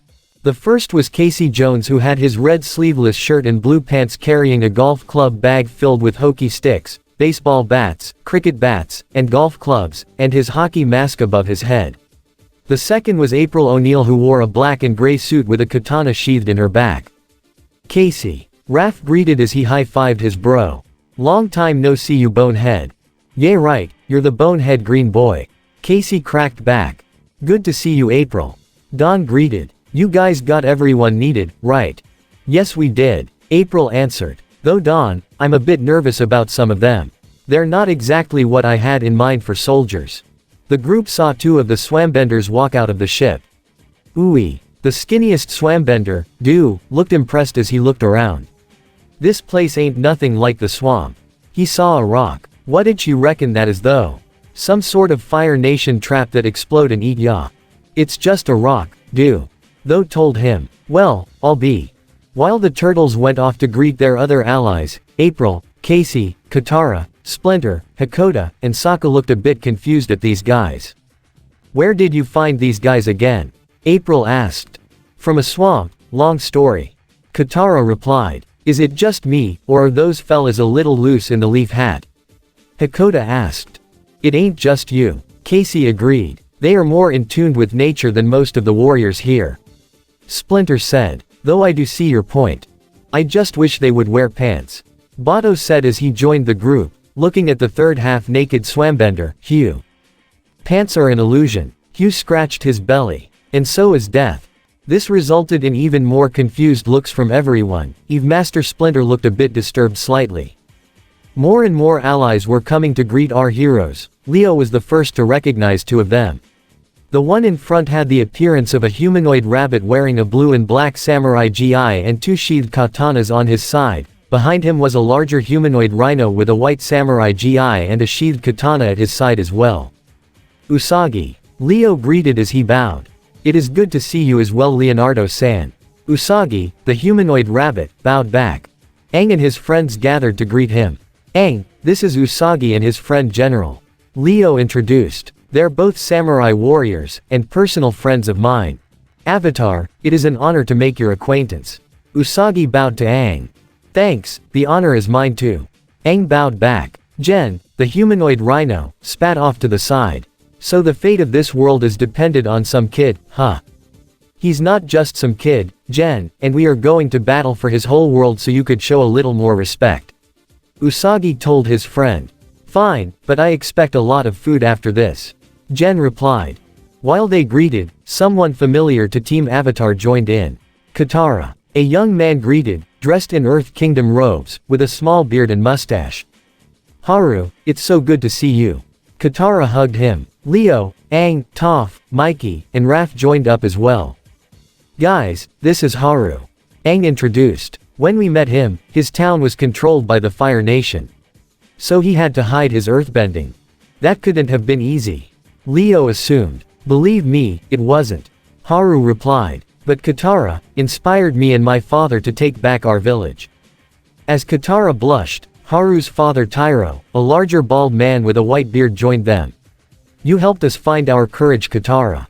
No, we're here to help you. I certainly believe that. Mikey nudged Katara on the side. This girl knows how to inspire people. Katara blushed further at his compliment. Toph soon felt something with her seismic sense that caught her attention. No way. She took an earthbending stance as Raph turned to see what was going on. As that, but a large overweight man wearing a small green cape and green shorts suddenly picked up Toph. Hippo, happy to see Blind Bandit. The hippo greeted. Hippo. Raph questioned, but he saw someone else behind him, a smaller, but more well-built tan man with Earth Kingdom clothes as well. You two are those clowns that tried to deck Toph, aren't you? They sure are. Toph confirmed. You guys here for a rematch? 'Cause if you are, I'll beat you senseless. Raph swore as he took out his say. Negatory Turtle Man. The second man known as the Boulder responded to Raph. The Boulder and the Hippo no longer fight for others' entertainment. Now, we fight for our kingdom. Raph and Toph both smiled. Sweet. They responded at the same time. Yes, it is what one could consider sweet, isn't it? A new voice spoke up as Toph was put down. This came from a being larger than even the hippo. A large humanoid orange-skinned triceratops wearing a gladiator outfit, with a sheathed axe and an energy Gatling gun along his back. Traximus. Raph greeted. How's it hanging, Hornhead? It is good to see you as well, my friend. Traximus responded as Toph walked up towards them. So, you're that alien gladiator guy Raph told me about? Toph asked as Raph told her before about the whole mess with the Triceratons.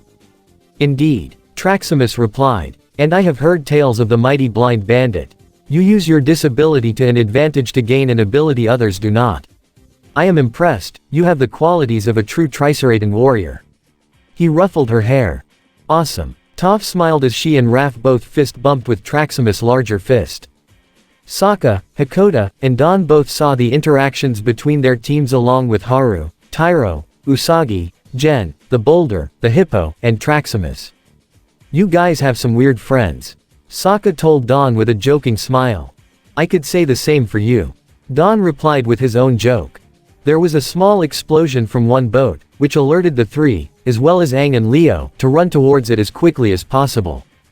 The boat opened to reveal smoke as Leatherhead stepped out and helped up an elderly man with glasses, green clothes, and a white apron. Both of them were covered in orange dust.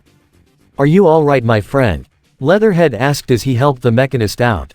I'll survive. The mechanist responded as he coughed.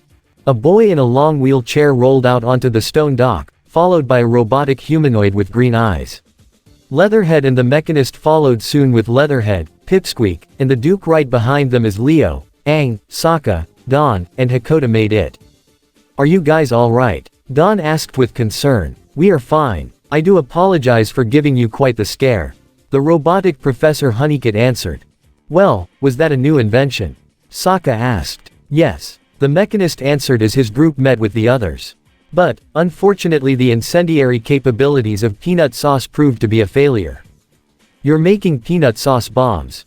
Leo asked. They're destructive, Pipsqueak said as he licked the sauce from his face. And delicious, the Duke added as he licked the sauce from his face as well. Momo soon jumped to both of them and licked the sauce from their faces, resulting in them laughing. Sokka, Aang, this is Professor Honeycutt. Don introduced the robotic man to their friends. He's one of the smartest men in our entire universe. Nice to meet you, Professor.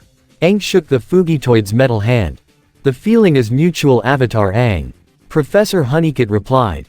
So, did you guys manage to complete the work on the plans Don and I sent you?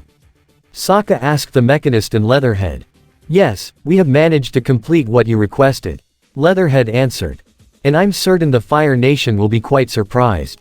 The mechanist added. But of course both Leatherhead and Professor Honeycutt have been a big help to me.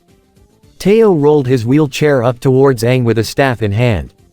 Aang, my dad and I made this for you. Aang took the staff in his hands and it opened up to reveal it to be a glider with blue wings on it. A new glider. This is amazing. Indeed. Leatherhead began. You'll find this one to be more dynamic than the previous one. In addition, the wings are also made from a special lightweight metal, making it faster and more maneuverable, and I guarantee that this one will not burn. And as a special feature, I added a snack compartment. the mechanist said as he opened a small hatch and a few minor snacks fell out. Oh, well, I'm sure that'll come in handy. Aang was unsure a bit. But thanks for all the upgrades, Leatherhead. My pleasure, my young friend. The mutant alligator responded with an honest smile. Leonardo, I also have a similar device for you as well. Professor Honeycutt provided Leo with a small metal backpack. The blue-clad turtle slung it over and compartments on its side opened up to reveal a pair of blue energy wings, shaped like those in Aang's new glider. This device will allow you to glide in the wind as well, and it has a small thermal jet pack on the end to get you into the air and an increase in speed. Honeycutt explained. Thank you, Professor. Leo responded with a bow. Hey, why do you need a glider, Leo? Aang asked. I'll explain when we explain the whole plan to the invasion force. Leo answered. Fire Nation capital, prison tower. Iroh continued to sit in his cell as a male guard filed his own nails. I'll bet you're tired of being in this cell, old man. The guard mocked. Well, too bad, you're never stepping outside these walls again. A female guard walked in carrying a tray of food. Breakfast. The male guard stood up. Careful, Ming, don't get too close. His stench will knock you right out. He mocked with a laugh as he walked out. Ming scowled in his direction before turning to Iroh to hand him the tray. I snuck in some white jade tea. I know you like rare teas. Thank you, Ming. Iroh thanked as he took the teacup. Ever since I was put in here, you have been very kind to me. The island. The small army consisting of Southern Water Tribe warriors, Earth Kingdom soldiers, and swambenders all sat in front of a large stone stage. In front of them sat Usagi, Jen, Traximus, and Leatherhead. On the left of the stone stage sat Aang, Sokka, Katara, Toph, Hakoda, and Professor Honeycutt, while on the right side sat Leo, Raph, Dawn, Mikey, April, Casey, and Splinter. Hakoda looked to his son. Don't worry, you'll do great. Sokka began to think for a bit, and as he saw certain individuals in the invasion force, specifically the large mutants and aliens, he gulped and decided against it. He looked to the other side and saw Leo and gave him a look that told him to take the stage, a look of desperate pleading. Leo understood as he stood up to address the crowd, with Master Splinter by his side. Sokka felt a bit relieved, but at the same time a bit upset at him. Alright, thank you all for coming. Leo began. As you all know, we are going to invade the Fire Nation today, on the day of Black Sun. However, for those of you who don't know, the situation has become slightly more complicated. Indeed, Master Splinter began as well. The Fire Nation has received aid from a very dangerous and more ruthless enemy. A powerful organization of ninja known as the Foot, their leader goes by the name, the Shredder. Jen spat again to the side. Ninja scum. Usagi nudged his side, causing the Rhino Samurai to realize what he just said. Oh no offense guys. He said to the Ninja Turtles on stage. Please continue. Usagi encouraged. Thank you. Leo thanked as he turned to the Fugitoid. Professor Honeycutt. The Fugitoid's eyes began to glow as they shot out a three-dimensional holographic picture of the Fire Nation capital. Leo then began to address the crowd. There are two main points to this invasion. The first is by sea, and the second is by ground. The professor's hologram shifted to view a statue of Fire Lord Azulon. This will be our first obstacle in Stage 1, the Great Gates of Azulon. The Fugitoid's hologram shifted to show a three-dimensional version of the beach. Then we hit the beach shortly after that. Once we hit land, we go in swords blazing. Leo pointed to different points in the hologram as the Fugitoid shifted it to follow Leo's plans. Keep in mind, the first thing we're going to face will be the Fire Nation army, but the foot soldiers will hide themselves in the shadows, using stealth to their advantage. Then how do we fight them? Traximus asked. We all stay together as one massive group. A single unit, one to draw out the foot ninja into the open. Master Splinter explained. No one leaves the group alone. Professor Honeycutt has developed communication devices which will be given to the leaders of the invasion force. Leo then resumed his explanation. Once the fighting starts, we keep moving straight past the Fire Nation battlements and take the Plaza Tower. He pointed to the spots on the hologram. Once that's done, we work our way up the volcano and right to the Royal Palace. At that point the eclipse will begin. Excuse me. The boulder got Leo's attention. The boulder is confused. Is it the point to invade during the eclipse? When the firebenders are powerless. Unfortunately, the eclipse will last only 8 minutes, not nearly enough time for the whole invasion. The royal palace will be crawling with firebenders, which is where we will need the eclipse the most. Leo answered. In addition, the foot forces are not firebenders, the eclipse will not affect them in the slightest. Master Splinter added. However, I warn you, do not underestimate them. They may not be benders, but they are arguably more dangerous. Master Splinter here, and Chieftain Hakoda will be the leaders of the invasion force. Leo said. While everyone here is on the beaches, a small, two-man strike team composed of myself and Avatar Aang will take part in a small incursion to face both Fire Lord Ozai and the Shredder. Aang, Raph, Katara, Sokka, Mikey, Dawn, and even Toph looked surprised at that. Once this is finished, our enemies will be defeated. Master Splinter stated. There are many different individuals here today, but now we fight as one. Look out for one another as if they were your brothers. Today is the day that this war ends, and the Fire Nation and the Foot are defeated. Splinter raised his fist, resulting in the whole invasion force cheering. A few moments later, Team Avatar and the Ninja Turtles all spent their last few moments on the island gathering their gear and weapons. Katara filled 2 water satchels on her back with her waterbending. Don twirled his staff before sliding it behind his back. Mikey checked his nunchucks before putting them away. Toph put on her gear, which included spiked armbands and a circular hat. Raph twirled and sharpened his sei before putting them away. Hakoda placed on his wolf helmet. Appa was dressed in red and gold armor as he gave a mighty roar. Leo practiced some sword swings before putting his katanas back in their sheath. Finally, Master Splinter sat on his knees in meditation before standing up with a look of determination in his eyes. Aang had now put on some new clothes. He kept the brown bottom of his Fire Nation disguise while putting on a loose yellow and orange top of his Air Nomad colors. He finished shaving his head, to reveal his full Air Nomad tattoos. He held his staff as the Avatar faced the ocean. He was joined by a blue-clad turtle. Welcome back, Avatar Aang. Leo told him. Glad to be back. Aang still had a question. You're coming with me. Yep. That's why I had Professor Honeycutt make me this glider. Leo gestured to the pack on his shell. The Shredder and the Fire Lord are most likely to be in the same place together when the eclipse starts. But, wouldn't it be better if your brothers came with us and we all attack together? Aang asked. No. Leo answered. They'll be leading the invasion force with Master Splinter and Hakoda, and our friends will need them more than we will. Are you sure we can take them if it's just the 2 of us? Aang questioned. I tried to fight Shredder before and look where it got me. I know. Leo responded. But with the eclipse, Ozai will be powerless. So you and I will take him down first, then we'll gang up on Shredder together. You've improved significantly since last you fought him, and I'll be watching your back the whole time. We can do this, Aang. Aang gave a smile. Leo, thanks. You and the others have always given me as much support as my friends have. I can't thank you enough. You don't have to thank me, Aang. Leo responded with his own smile as he put a hand on his shoulder. We're more than allies, we're brothers. And brothers look out for each other. Thanks, brother. Fire Nation capital, Zuko's quarters. Karai kept watch by the door in case any foot soldiers would make an appearance. Her outfit was slightly different than normal. It was mostly black with dark blue shoulder pads that stretched down to her dark gray sash, and it extended even further slightly down her legs. She had gray arm pads and ankle pads as well as a red headband. She carried 2 sheathed katanas, and the sword of Tengu behind her back as well. This outfit had no symbol of the Foot Clan on it. She was walking away from that organization for good. Meanwhile, Zuko had discarded his Fire Nation royal armor for a red tunic and even took out his crown to let his hair fall out. He then sat down as he began to write a letter. The island. Sokka stood on a small cliffside, overlooking the port where pretty much everyone was boarding the boats.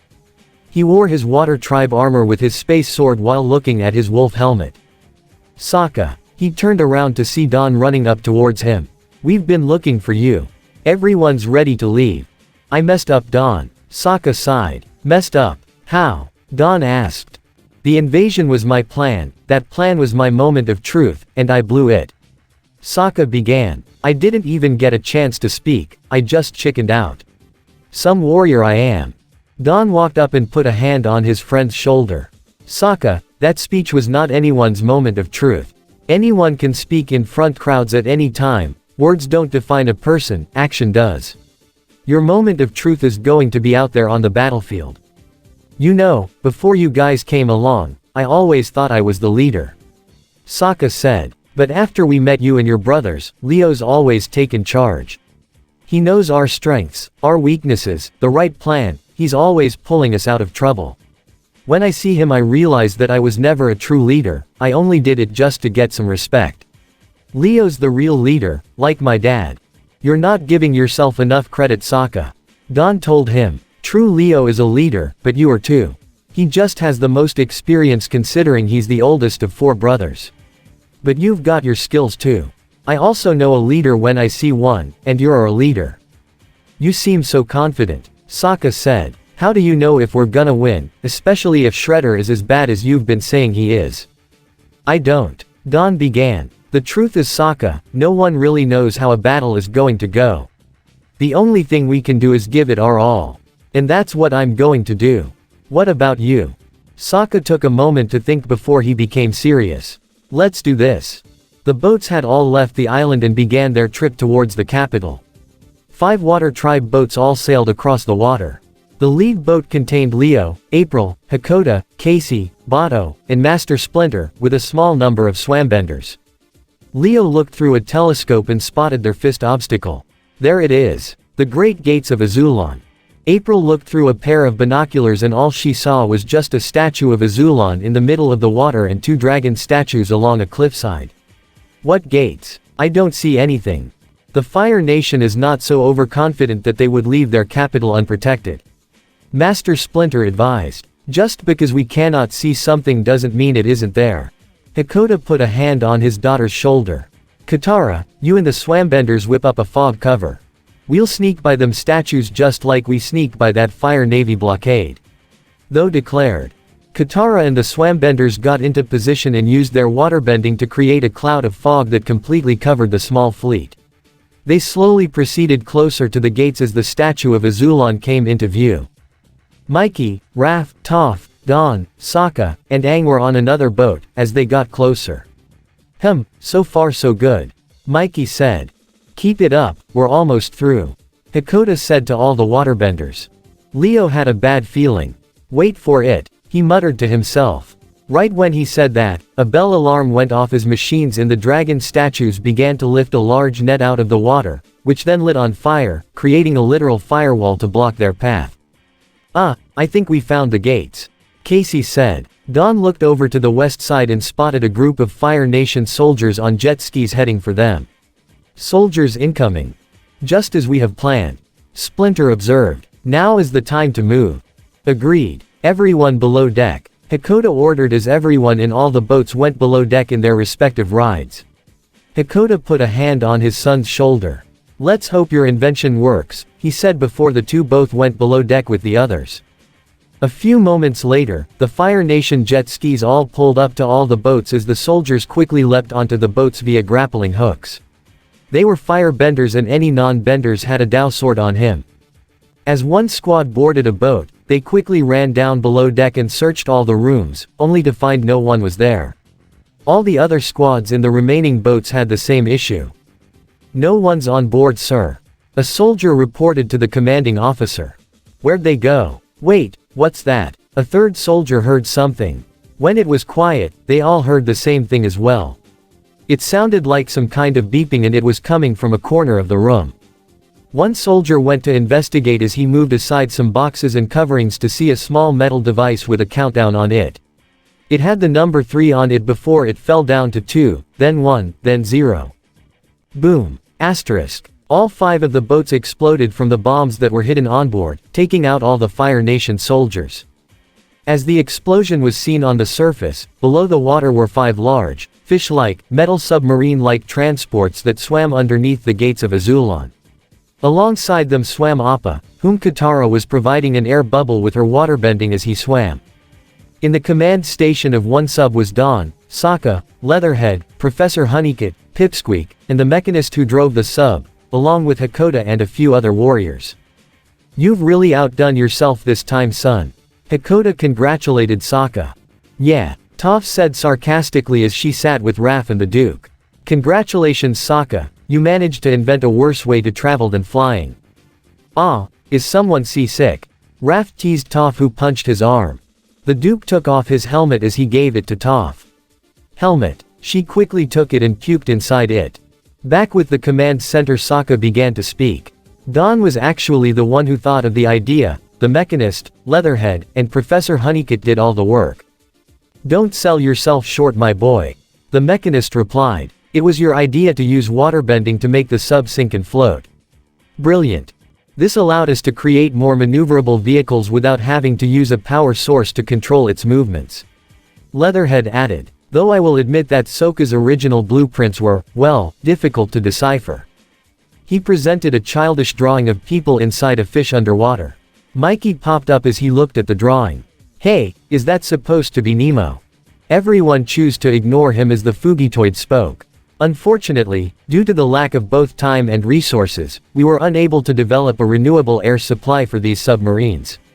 We will need to surface one more time before we reach the beaches. Fire Nation capital, Prison Tower. Ming had come in with a tray of food for the imprisoned Iroh. Lunchtime, General Iroh. She sat it down and spoke in a whisper. And this time, I brought you an extra bowl of rice. Thank you, Ming. Iroh thanked with a grateful smile. Your little gestures of kindness have made my days in prison bearable. He became serious for a second. I think you should take the rest of the day off. Ming was a bit confused by that. What? You don't look well, Iroh said. Maybe you should go home and rest. She gave a sincere smile. No, I feel fine. Iroh gave her a very serious look. Trust me, it is better that you are not here this afternoon. Ming seemed to have understood as she nodded and walked out of Iroh's cell. Invasion Force. The subs and armored Appa have surfaced to allow air to circulate. As the Duke was washing out his helmet, as Toph had previously vomited in it, all the other allies in the invasion were making final preparations. The soldiers stretched, as did Hippo, Leatherhead, and the Boulder. Traximus sharpened his axe. Jen did the same for his sword as Usagi was in meditation. Professor Honeycutt made a few adjustments on a small orb-like device that he had built for this occasion. Aang, Leo, Raph, Katara, April, Sokka, Don, Mikey, Casey, Toph, and Master Splinter had all gathered together to say a few words to each other. So, this is it, huh? Aang guessed. Looks that way. April answered. You sure about going with Aang alone, Leo? Don asked. We could go with you. I'm sure. Leo answered. The invasion force will need all of you more than we do. Aang and I can sneak in and take care of the Fire Lord before we take on Shredder together. I am proud of you, my son. Master Splinter began. You have grown into the leader and warrior I always hoped you could be. You and the brotherly bond you have formed with Aang are strong. I know you can do this. Be careful, my son. Thank you, father. Leo bowed to his master as he bowed back. So, you guys ready for the Fire Nation and the Foot to know the Avatars alive? Sokka asked. Aang became very serious. We're ready, he said as he stood with Leo. Make sure to give his royal pain in the ass and Buckethead a good old-fashioned ass-kicking from me. Casey encouraged them. You guys take care of yourselves. April told them. Watch each other's backs. Don added. Show the bad guys who's boss. Mikey said as well. Leo, I never said this before, but I'm glad you're my bro. You and the little Messiah kid here. Raph encouraged as he and Leo both fist bumped. Toph, Sokka, and Katara gathered in a group hug around Aang, and even the turtles, Casey, and April joined in, even Master Splinter. I hope you guys kick some serious Fire Lord and Shredder butt. Toph said as Momo came in as well. Everyone listen up. Hakoda called out. The next time we surface, it'll be on the beaches. So stay alert, and fight smart. Now break time's over, back in the subs. Master Splinter, Sokka, Toph, Raph, Don, Casey, and Mikey walked towards the hatch as April waited along the side. While Leo walked towards the end of the sub, he turned on his glider pack showing off his wings and decided to wait for Aang. Aang and Katara faced each other for a minute before they both spoke at the same time. Katara I. Aang I. It was a bit of an awkward start, neither noticed Leo and April both watching from their respective spots. You go first. Aang told Katara. We've been through so many things together. Katara began. And I've seen you grow up so much. You're not that goofy kid I found in the iceberg anymore. Aang blushed at that. While the eavesdropping April had a bit of a knowing grin on her face, Leo had his own smirk as well. I guess what I'm trying to say is, I'm really proud of you. Katara finished. Everything's going to be different after today, isn't it? Aang asked. Yes, it is. What if I don't come back? Aang, don't say that. Of course you'll. Katara didn't get the chance to finish as Aang pulled her into a kiss. She was surprised for a moment before he pulled away, leaving a blushing face. Leo, let's go. Aang called out. Right. Leo agreed as his jetpack activated and he took to the sky as Aang did the same with his glider. Katara watched them both fly off with blushing cheeks. Well, isn't he a charmer? She turned around in surprise to see a smirking April with her arms crossed. April. How much did you hear? Enough. April said before putting a hand on her shoulder. Hey, from one girl to another, I've got my own little crush too, so I know the feeling. Katara looked away. You won't tell anyone, will you? Our little secret, April promised. Come on, let's go. The young waterbender was a bit surprised. Wait, you're coming with me? Of course I am. I'm not leaving all alone. What kind of friend would I be? April joked a bit as Katara smiled back. Come on, time to go. Right. Katara got serious as she created a brief water bubble for her and April as they mounted Appa. Hey April. Mikey called out from the open hatch, getting both their attention. You watch Katara's back all right. That's my sister you got there. Katara smiled, never getting tired of being called Mikey's sister. Don't worry Mikey. April promised. I'll look after her as if she were my sister. Mikey smiled before closing the hatch. Katara then created a water bubble around herself, April, and Appa's head as the armored bison submerged underwater. All 5 submarines followed soon after. Fire Nation, Mai's house. Zuko wore a hooded robe as he and Karai both entered the empty house that belonged to his beloved Mai. He looked at the painting of himself and her for a moment.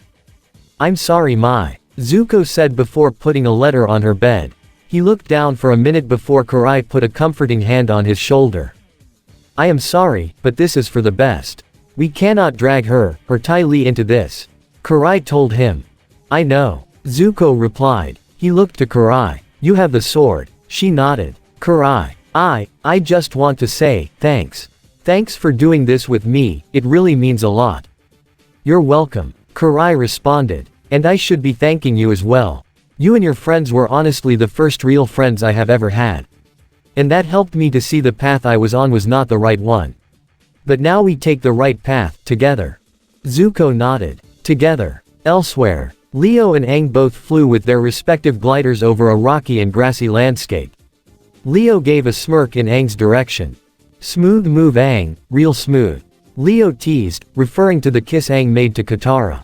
Aang's cheeks turned red. You saw that. I was on the same sub waiting for you, of course I saw that. Leo replied. And besides, it's not like the whole thing between you and her is a secret.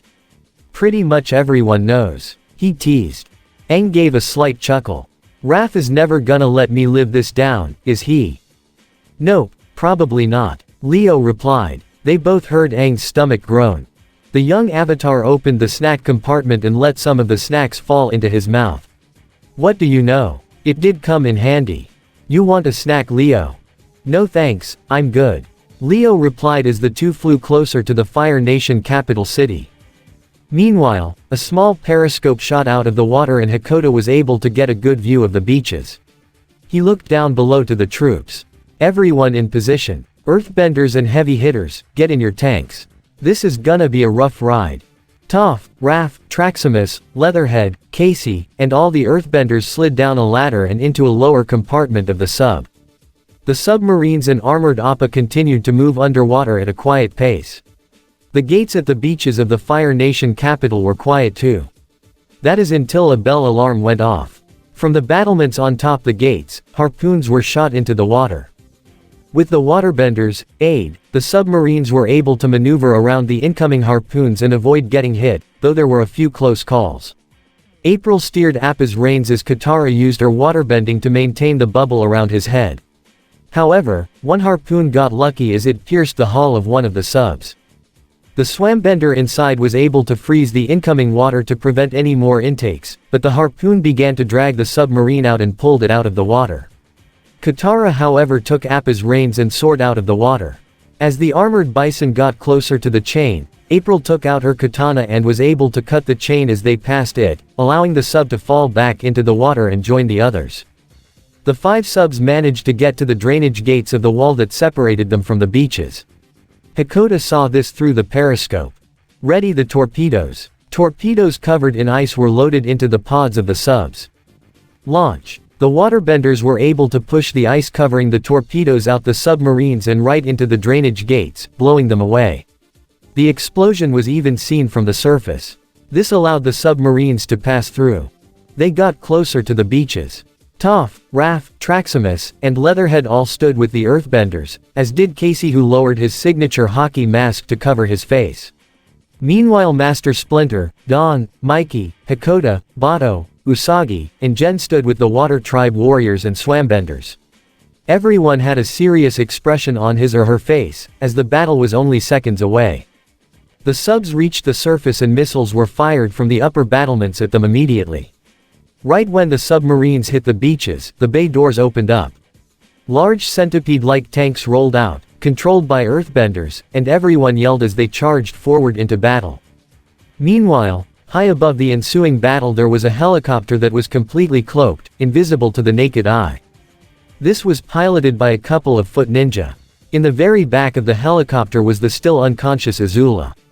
She was restrained to a steel chair via metal bindings.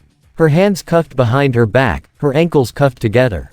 A metal band wrapped around her upper body, binding her arms to her body and herself to the chair. A metal restraint was over her mouth in the form of a gag. She may have been unconscious, but the foot didn't take any chances. With the princess secure, a few foot ninja watched from a window as the battle began. One ninja accessed his comms on a restricted frequency. Master Shredder, the invasion force has now landed and engaged the Fire Nation army. Good. Monitor them further, keep me informed of any developments and remain out of sight. All goes as planned. Yes, Master Shredder. The Foot Ninja watched the battle unfold from their hiding spot. The invasion force had now engaged the Fire Nation army. Trucks containing various supplies such as rocks, water, and explosives were at the front and read. A total of 5 Earthbender tanks were in the middle protecting the infantry of Waterbenders, Earthbenders, and warriors from this and other worlds. Fire Nation battlements above opened fire, but they didn't seem to even slow them down as the invasion force pushed forward. Raph, Toph, and Traximus led one group. Dawn, Hakoda, and Sokka led a second group. Mikey, Usagi, and Jen led a third group, while Master Splinter, Casey, and Leatherhead lead a fourth. Master Splinter accessed his comm device, sharing a link with the other leaders. Toph, you and the Earthbenders take the battlement on your east side. Got it. Toph did as instructed as a truck of rocks dropped off some rocks for her, the boulder, and the hippo. All 3 Earthbenders took the rocks and shot them at the battlement. As the invasion force continued forward, Appa landed as Katara and April dismounted the armored bison. Katara covered her arms in water whips as April took out her katana. They both looked to each other and nodded as they joined their friends. Large doors opened on the sides of the massive walls as a multitude of Fire Nation tanks all came out to confront the invasion force. Leatherhead, Traximus, take the tanks up front. Master Splinter ordered through the comms as the 2 heavy hitters ran forward to engage the 6 tanks ahead of them. Traximus took out his axe and threw it. As it spun vertically and flew forward, it was able to cleave an entire tank in half before the axe returned to Traximus boomerang style. He then ran towards a second tank. It tried to shoot at him, but he was quick enough to roll out of its way before taking out his energy Gatling gun and opened fire. The rapid-fire energy bullets tore through the tank like tissue paper before it exploded in flames. Traximus ducked under a fireball from a third tank before jumping high into the air.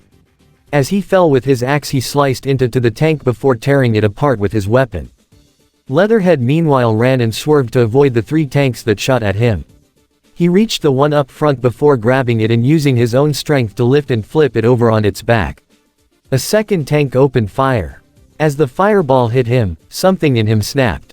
Leatherhead's eyes changed into reptilian slits as his animal side took over. He roared as he ran towards the tank that shot him and began to literally tear it apart with his bare hands. He grabbed the terrified firebenders inside and threw them away as he roared. He then picked up the torn pieces of the tank and threw them at the last tank. They jammed and cut through the last tank, turning it into a metal-mashed mess before it fell apart and blew up.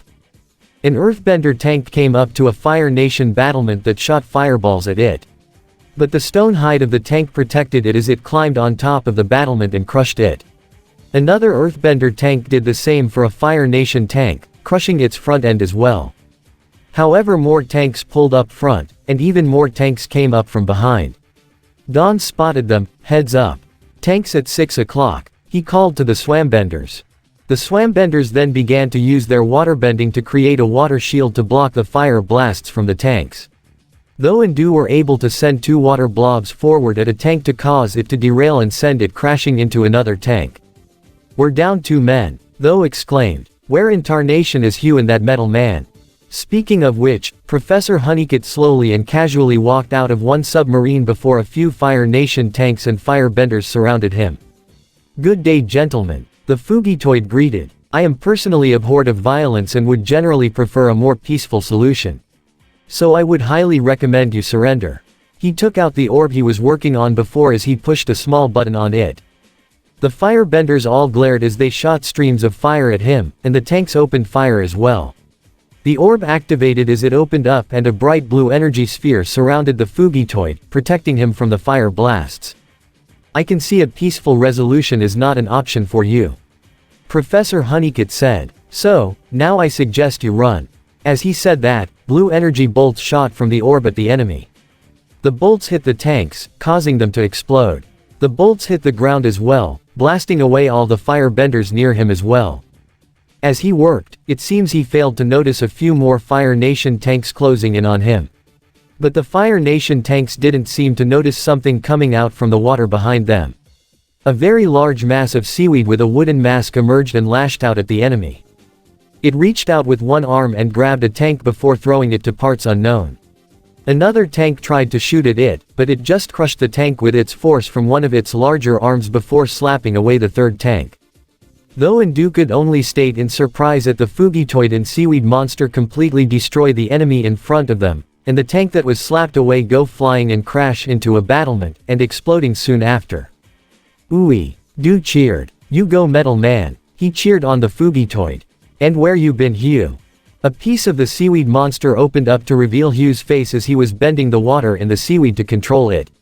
Communing with nature. Takes a while to collect this much seaweed. Though he quickly covered up to avoid a fire blast. The Fugitoid sphere protected him and also created a bolt that blasted away the tank that tried to shoot at Hugh before he accessed the comm links with his friends. "My friends, a few Swambenders and myself will remain behind to guard the submarines if we find ourselves in need of an emergency escape. The rest of you will continue forward." "Roger, Professor," Don replied on the link. Fire Nation soldiers soon poured out into the massive courtyard, and some even mounted a few Komodo rhinos as they charged in on a group of Water Tribe warriors being led by Hakoda and Sokka.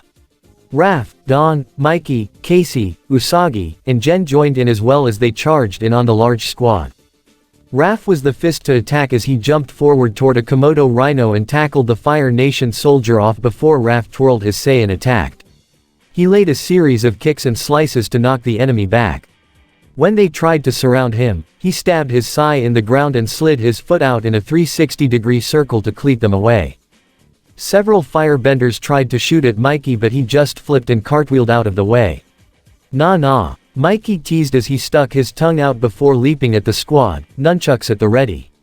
He twirled them like helicopter blades as he spun around like a top, knocking them all down with his weapon smacking them all in the face.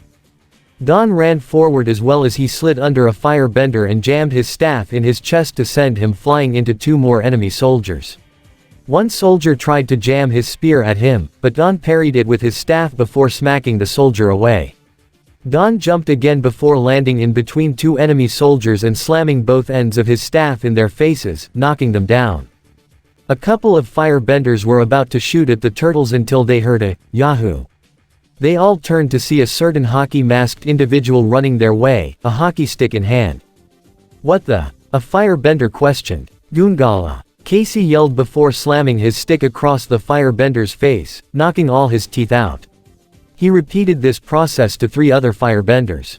He ducked underneath a fire blast as Casey took out a golf club in his other hand and slammed it up the firebender's chin, knocking him out. 5 firebenders lined up and shot a large stream of fire at the charging Usagi, but he twirled his twin katanas like helicopter blades to bat away the flames and protect himself. When he was up close, he went for several slashes to take down all the firebenders.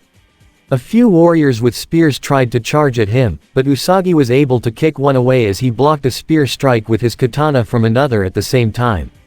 He cut away the spear with his second katana before kicking the firebender down. Gen charged forward at a Komodo rhino as he jumped up with his katana and slashed-based the firebender, knocking him off his steed. Gen took the sheath out with his other hand to bat away a firebender as he used his sword to block a sword strike from another Fire Nation soldier before spinning around and slamming the sheath across his face. A couple of Fire Nation soldiers tried to ambush the battle from behind, but a few were swept up by a water whip courtesy of Katara, who ran forward. As she used her other water arm to block a fire blast, April came in and rolled underneath before slamming both her feet into the firebender, knocking him down. She blocked a spear from another soldier with her katana before planting a palm thrust to his face, knocking him down. A few firebenders tried to shoot at April, but Katara came to her defense and created a water shield. The 2 female warriors found themselves back to back. They gave each other confident smiles before attacking the enemy. Sokka ran forward and hopped onto a Komodo rhino, cutting the soldier's spear in half as he did, before kicking him off the Komodo rhino and taking the steed for himself. He spotted his father in trouble, however. "Dad, look out." Hakoda blocked one fire blast with his shield, but he was forced back a bit. A spear-wielding soldier charged forward and batted away his shield, but Hakoda parried his spear with the enemy's before flipping around and taking the enemy's spear, wielding 2 in each hand. He used one spear to bat away a firebender's attack before knocking him down, and he threw the second spear forward to take down 2 firebenders at once. Sokka came on his newly found Komodo rhino and Hakoda mounted it with his son. They both looked and saw Master Splinter being surrounded by 20 or more Fire Nation soldiers, benders and non-benders alike. "Come on, I think Splinter needs our help," Hakoda stated. "Hold it one sec," Raph told him as he kicked away a firebender and joined them. "Just watch," he said with a confident grin. Hakoda and Sokka both watched as Splinter leapt forward with his stick. He moved far faster than any enemy soldier could see. He slammed his staff back into the face of an enemy soldier before doing the same to the one in front. He twirled it as he slammed it across 2 more, knocking them down. Splinter jumped and did a split kick, knocking out 2 in the sides of their heads. He whipped his tail around the neck of another before hauling him over and slamming him into 3 incoming soldiers. Splinter moved more quickly with punches, kicks, palm thrusts, tail whips, and stick attacks faster than anyone could conceive. It was almost a blur. After a few more attacks, all the Fire Nation soldiers were sent flying in multiple directions before Splinter took a combat stance, surrounded by the groaning bodies of over 20 enemy soldiers. Sokka was very surprised by this. Even though he'd seen Splinter in action before, it still amazed him, while Raph had a grin as this was expected from his father. Hakoda looked the most surprised with wide eyes and an open mouth before it turned into an impressed smile. "Very impressive." Hakoda looked down to the red-clad turtle. "You have one hell of a father. Don't I know it?" Splinter, however, was able to look and see a few battlements fire explosive arrows that began to slow down the invasion force. One hit a truck of rocks, causing it to explode. Fortunately, the mechanist driving it survived. Another battlement almost hit Leatherhead and Traximus as they continued to tore apart the tanks as the 2 were forced to seek cover. One even hit Hugh's seaweed body, and blew off an arm. One tried to hit the professor, but his shield protected him. Another battlement arrow took down an earthbender tank. Professor Honeycutt saw all of this as well. Oh my. He accessed his comms again. "I'm afraid those battlements are going to cause some issues for the ground forces." Splinter heard it on his comm as he ran up to join Raph, Sokka, and Hakoda. "Those battlements need to be destroyed. So what do we do?" Raph asked. Sokka then came up with something. I've got an idea. The armored Appa flew through the air, carrying Splinter, Katara, April, Dawn, Sokka, Hakoda, Mikey, Casey, and Raph. Appa flew to the battlement towers on the west side. As he got closer, Splinter, Raph, Mikey, and Dawn jumped off and rolled on the ground as Appa flew towards the east side. There were 3 battlements to take care of. Raphael, you take the furthest one. Donatello, Michelangelo take the one closest. I shall take the last. Be careful my sons. Got it sensei. Mikey understood as they split up to take care of the battlements on their side. Raph ran as fast as he could towards his battlement. Once he got to the door he kicked it down. A firebender tried to shoot at him but he threw his sai and it pinned his shirt to the wall. Raph quickly knocked him out before jumping up and knocking out the gunner with a kick. Raph used both of his sai to cut the battlement to pieces. Mikey opened the door of another battlement. Don twirled his staff to block a fireball before pole vaulting up top while Mikey took down the firebender with a nunchuck strike. Don smacked away the gunner on the battlement with his staff before reaching in it and pulling out something that caused it to fall apart. "Ah, don't fall to pieces on me," Mikey joked, causing him and Don to both laugh. Splinter arrived at his battlement as well, breaking the door open with a palm thrust. He used another to block a fire blast before running forward and knocking out the firebender with a neck chop. He jumped and knocked out the gunner on the upper floor with his stick before turning the large crossbow away and smashing it with his stick. Splinter met up with his sons in only a few minutes. "It's all done sensei," Raph told him. "Good, then we must get back to the invasion, and hope our friends have taken care of things on the east side." Appa flew on the east as Sokka threw a few makeshift grenades in a battlement, blowing it to smithereens. Katara bent a large amount of water from barrels strapped to Appa and used it to freeze another battlement, and the gunner inside. The armored sky bison landed in between the remaining 3 battlements as Katara, Casey, Sokka, April, and Hakoda jumped off. "You guys take care of those 2 battlements. I'll take this one, watch each other's backs," Hakoda ordered as he ran to his battlement. "Well, you heard the man, let's do this," Casey exclaimed as the 4 ran to take the other 2 battlements. Casey kicked down one door and moved out of the way to avoid a firebender's attack. April rolled in and slammed the back end of her katana in the face of the firebender to knock him out. Casey jumped up the ladder and took down the gunner with a hockey stick across the face.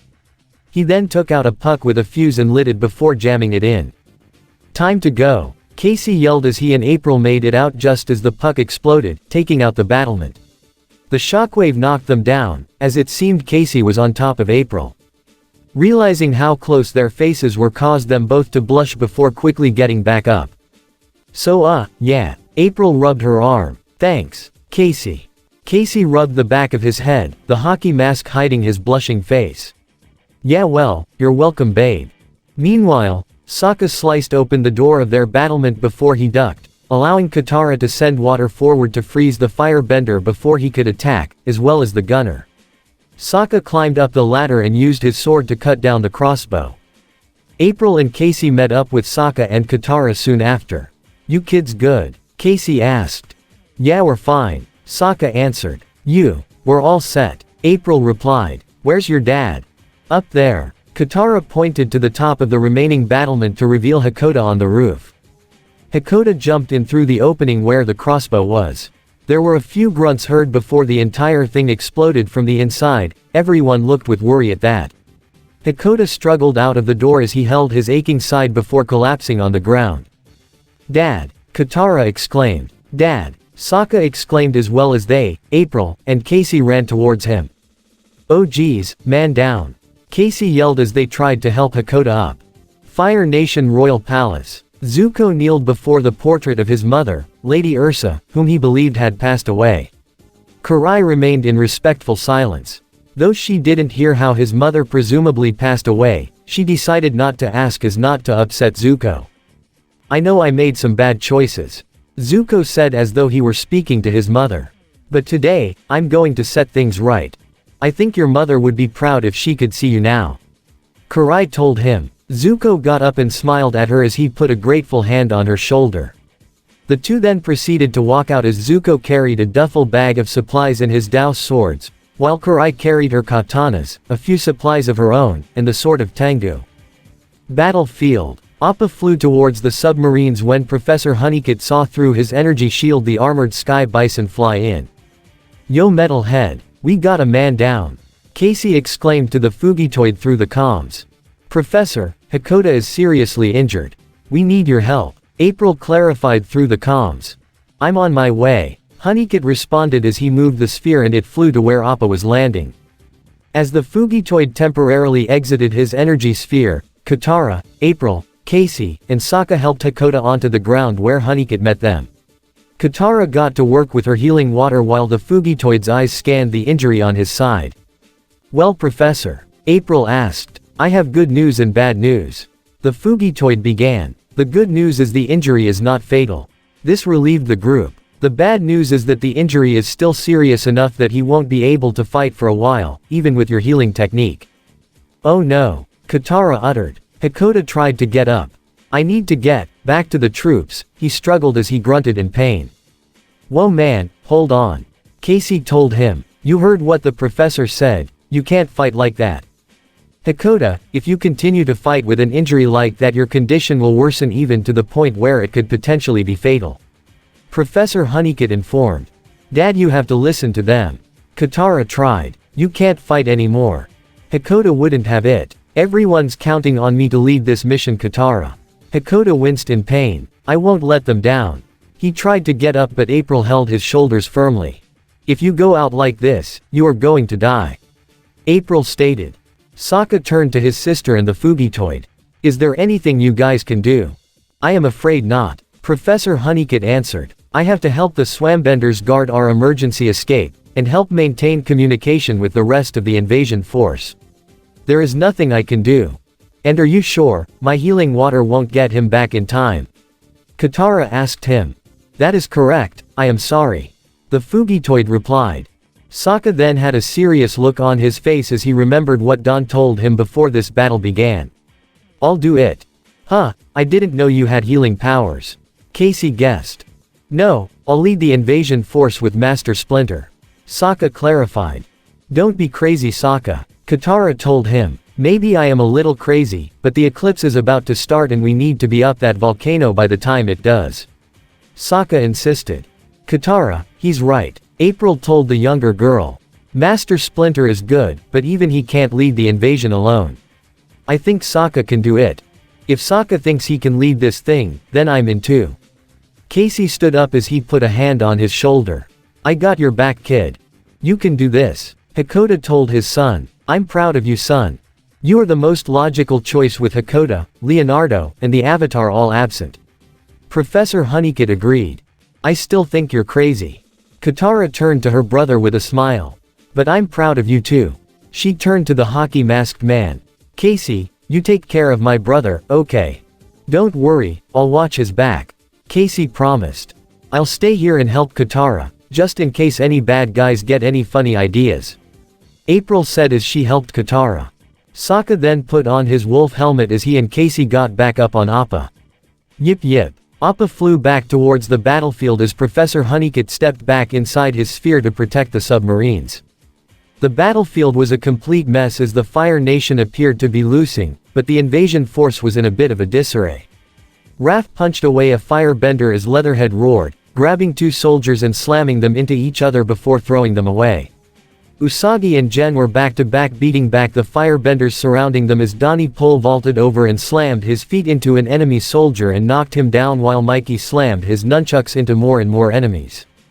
Traximus was at the lead with his energy Gatling gun, gunning down the tanks in front of him as well as any enemy soldiers nearby.